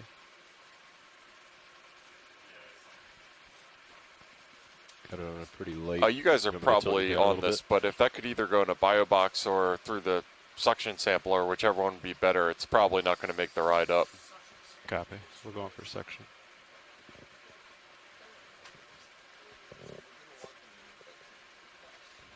Then tilt your rotator down just a little bit. I got maxed out, aren't I? Are you? Oh yeah, okay. Copy. Got a light suction on.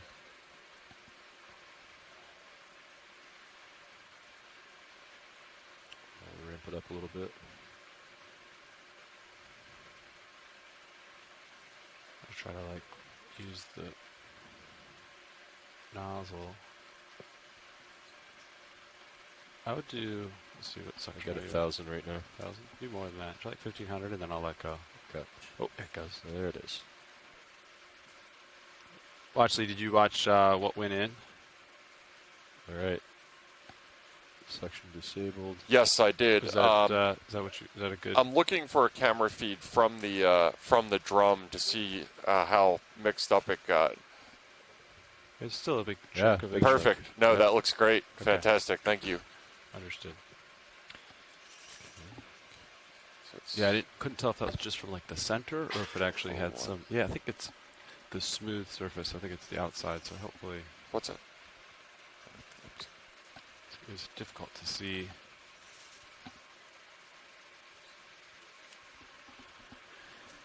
Do you want to close that box real quick? Yeah.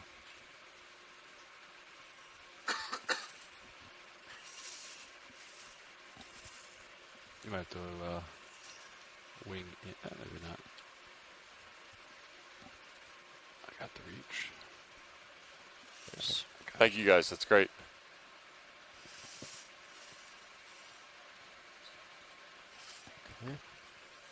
Okay, so just a quick update after collecting one of those objects that we were seeing protruding from the canyon wall. Clear for a serious camera? Yeah. It seems that we've had some discussion between our geologic scientists on shore, and that was, instead of a nodule, which would be formed the kind of manganese nodules that you see in the deep sea environment, that could have been a concretion. And a concretion is a accumulation that forms from chemical precipitation, bonding the void space between individual grains of sediment over time that coheres into that individual unit that you are seeing. So we're looking forward to getting that topside and taking a look at it so we can speculate some more. Okay. First rock sample of the cruise. Geology's on the board. Does that count as a rock? It seems more squishy, sedimenty, or is sediment rock? Pilot, can we get a pan and a zoom on those round features on the canyon wall? Curious what those are too. 9 minutes remaining on bottom. Frame up the Yeah, round so subject video. as you can see in the center of your screen now, Yeah, we've cool. got these round appearances. Does this look like bioerosion potentially? I thought that would be something like some sort of seep feature. Yeah, they don't. I have no idea on those. Really circular, really regularly circular rings formed, and just all over the place. I got you, Bobby. It kind of looks like some sort of vent. It does, and sideways. And so some of our shore-based scientists are as boggled as I am. It does. That outward formation, that tends to look like you would see for a seep where you get accumulation of precipitation of chemicals coming out, but I've never seen them oriented on a wall. We've had other speculation. Yeah, okay. So Jason Chater of the USGS just weighed in and said that they see them all over the U.S. Atlantic margin, and that they are fluid pipes, or not. I should not say they are, suspected to be fluid pipes, in which you have mineralization within the pipes, and that's what's precipitating outwards in those consistent rings right there. So that would be where fluid is getting squeezed out between the strata, and that's the end result of them. That's really fascinating. And we were thinking of trying to collect pieces. Jason also noted that they tend to be pretty weak and not stay together. Is it possible to poke one of them to see how weak they are? Yeah, absolutely. Great. We're gonna. I don't know how to take lessons or learn, so we're gonna poke one and see what happens anyway. Watch leads, Nav. Speaking. We have about 5 minutes remaining on bottom. Great, thank you. Sirius is settled out, comfortable. Put mini Zeus up for you.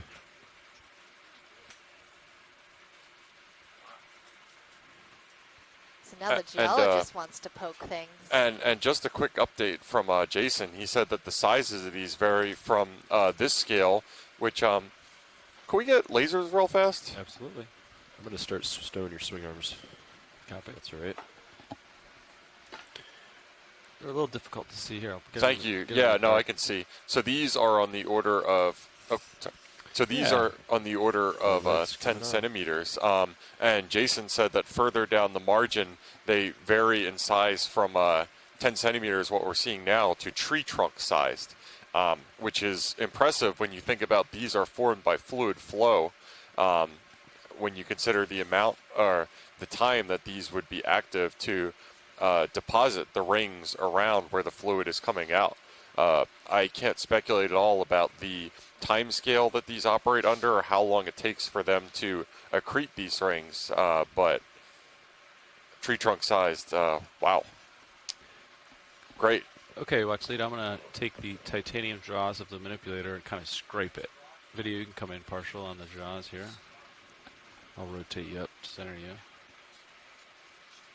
We'll see what happens here.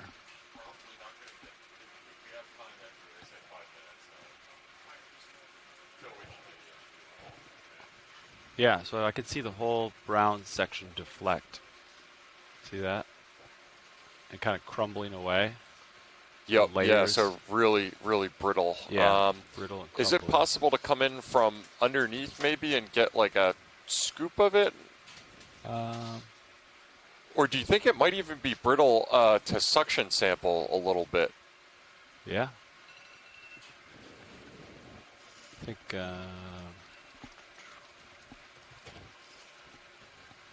Let me think about that for a second. Pilots, that's our notice. And Sirius has over a turn in the cable.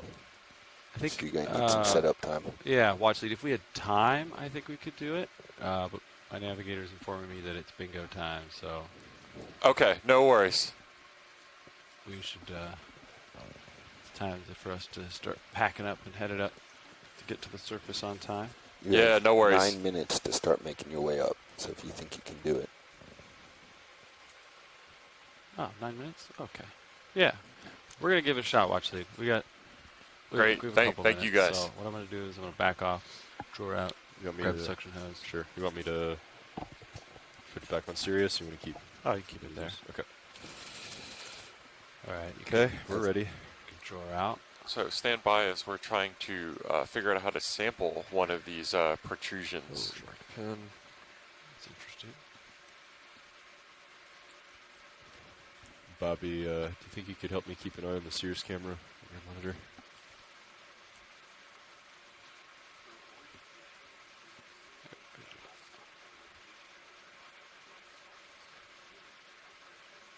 You can draw out. Okay, coming out. Partial.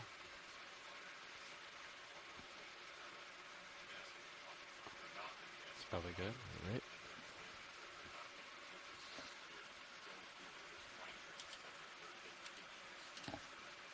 Keep an eye on positioning. Sure. Auto depth tends to go up pretty far. I see that. It settles.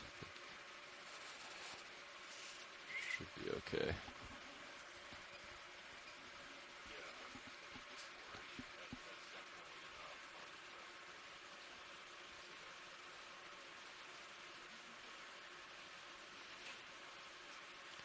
Once you have it, I can go ahead and retract.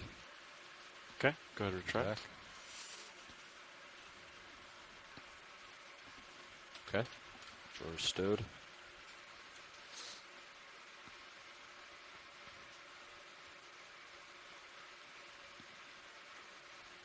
Thinking that one over there just wasn't dusted so bad.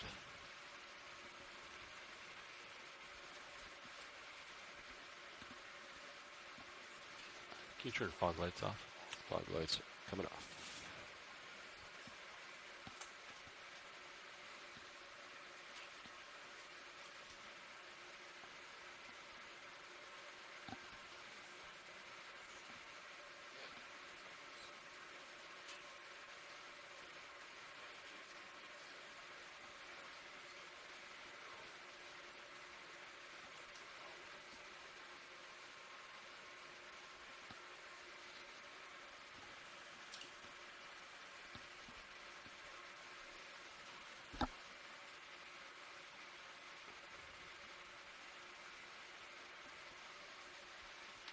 You ready on the jar?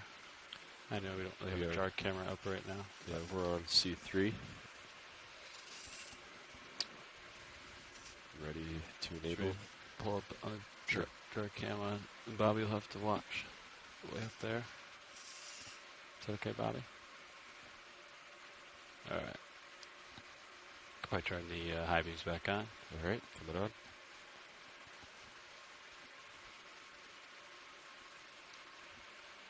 Let me know when you're ready to enable. I'll start. Yeah, you can go. Start at 1,000. Yeah. Okay, coming on. You can adjust mini Zeus and zoom in on it. Okay. Coming up. I saw something kind of go in the tube. Bobby, there is Yeah, one you little already mini got a Zeus. chunk. It But looked like you got about half of it. Just dig in there and get some of it.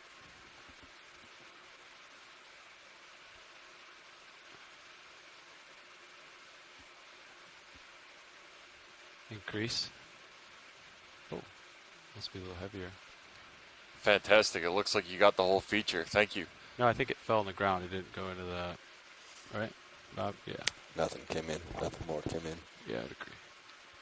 Just let the smoke clear. Then I think it fell down here. Watch this darker red section on my main camera.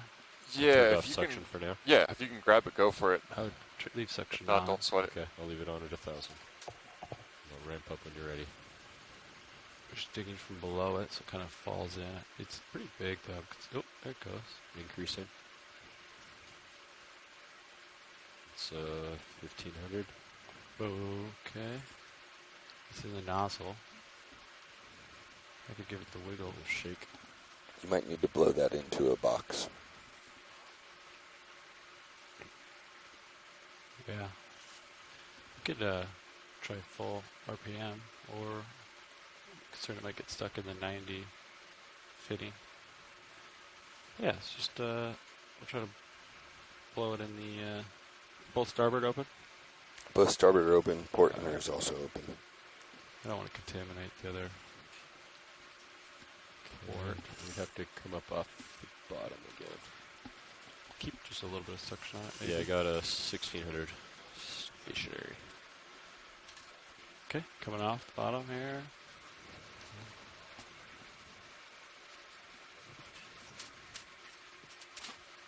Coming up a little bit. Got 4 minutes. Copy. Alright, we'll do starboard side, Dan. Okay. You can turn the fog lights off. Okay. Fog lights off. You could bring an upper in and then aim it down. Okay.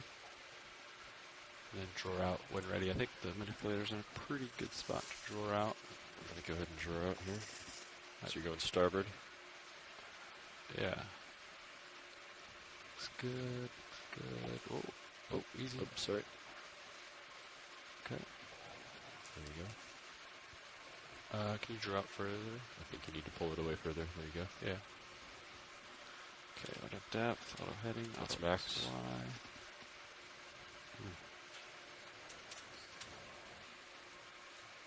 There's some light. Auto depth is coming up as expected. Coming up. Vehicle positions look good. Copy that.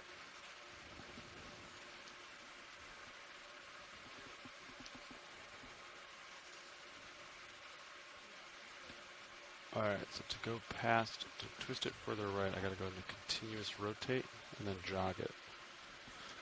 Alright. Okay, here.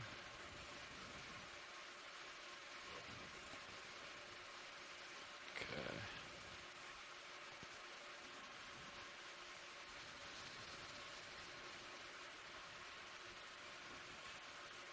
Coming up another meter or two, Bobby. Copy.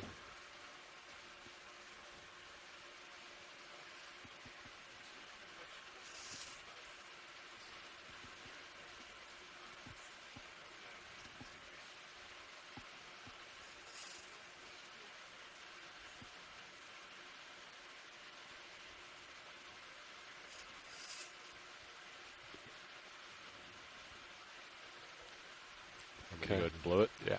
Okay. Or purge it, rather. Purge it. Actually, I'll just decrease section. And I'll go with a real light RPM. What do you think, like 500 purge? Yeah, more than that. I'd go 1,000. 1,000 Then I'll wiggle purge. it to get out. I think it's pretty stuck in there. Okay.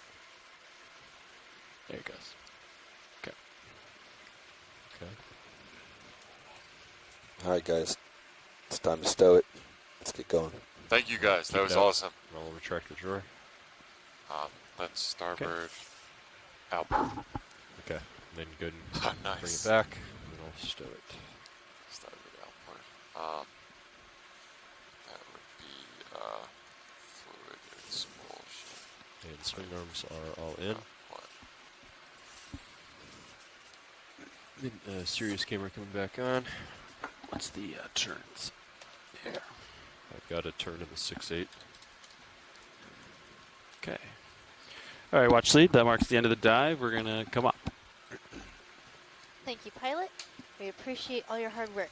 Yeah. All right, guys. So we ended up coming away from the Verrill Steps site with 2 biological, 2 geological samples. So do you wanna do this, Stuff Levi? got really wild and really cool once we started hitting the slope on this All dive. right, what's the turns? It sure Let's see, did. you've gotta We go- collected 2 sponges, Got some turns.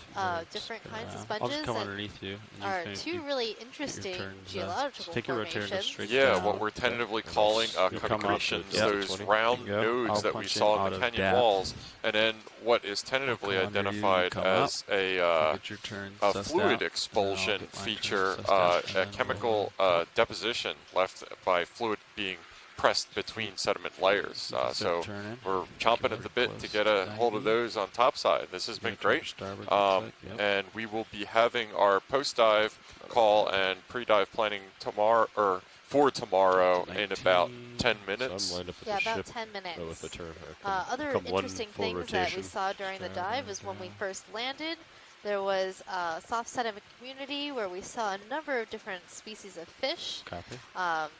Moored fishes, halosaur, and Coryphaenotes rat-tail fish. And we also saw some tube anemones, and some sea pens, and a number of different types of echinoderms. We saw a few urchins, a few sea stars. And a very grumpy-looking fish who loved the camera. Yes, and our very grumpy-looking Chaunacops fish. All right, so hopefully everybody will be able to join us tomorrow. Our next scheduled dive is the Vizela Sponge Grounds. So the Levato head in Vizela for a minute sponge, more. I believe, is also Okay, known equal as the 0. Russian I hat can sponge, push and out. it's a species of particular interest Everything's still here. So we're hoping to see be clear some of the bottom. Vizela sponges and make a collection of one of those sponges tomorrow. Great. So I hope basically everybody 180 tunes in, and thank you all for who joined us today. This is Jeff Obeltz, your geology lead, signing off. And this is Megan Putz, your biology Coming lead, off the signing slope. off. Sonars look clear. Could turn off my high beams. I think, aren't they off? Oh, They are off, yeah. copy.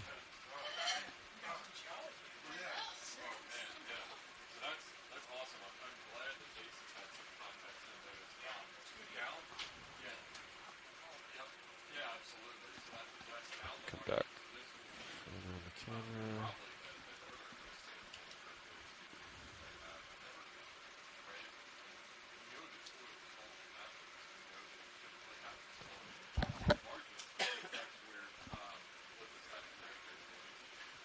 Big tether's pulling. All right. Okay. Want to punch out heading? You can punch out heading. I think I'm pulling against you. Okay, heading out. I'm going to punch out depth and come up a little bit here. Continuing to push out. Can you zoom out a touch on high pack, Bobby?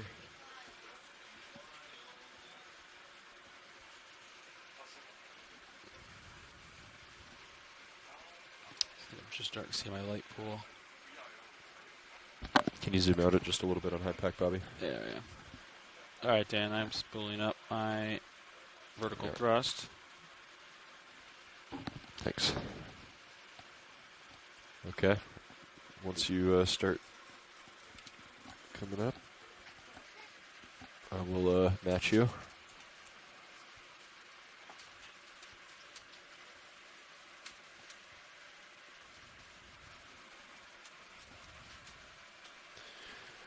bridge, RV nav.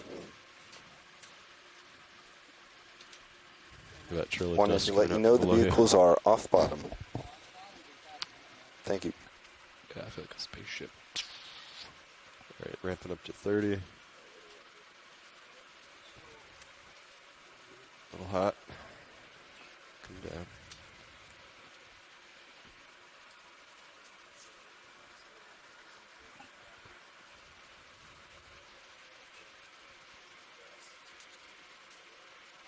So I'm 31 to 32 meters per minute. Copy.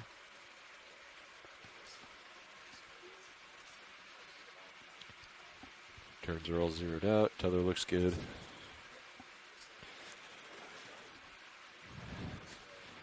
Double check that everything's stowed once we're a little closer to the surface.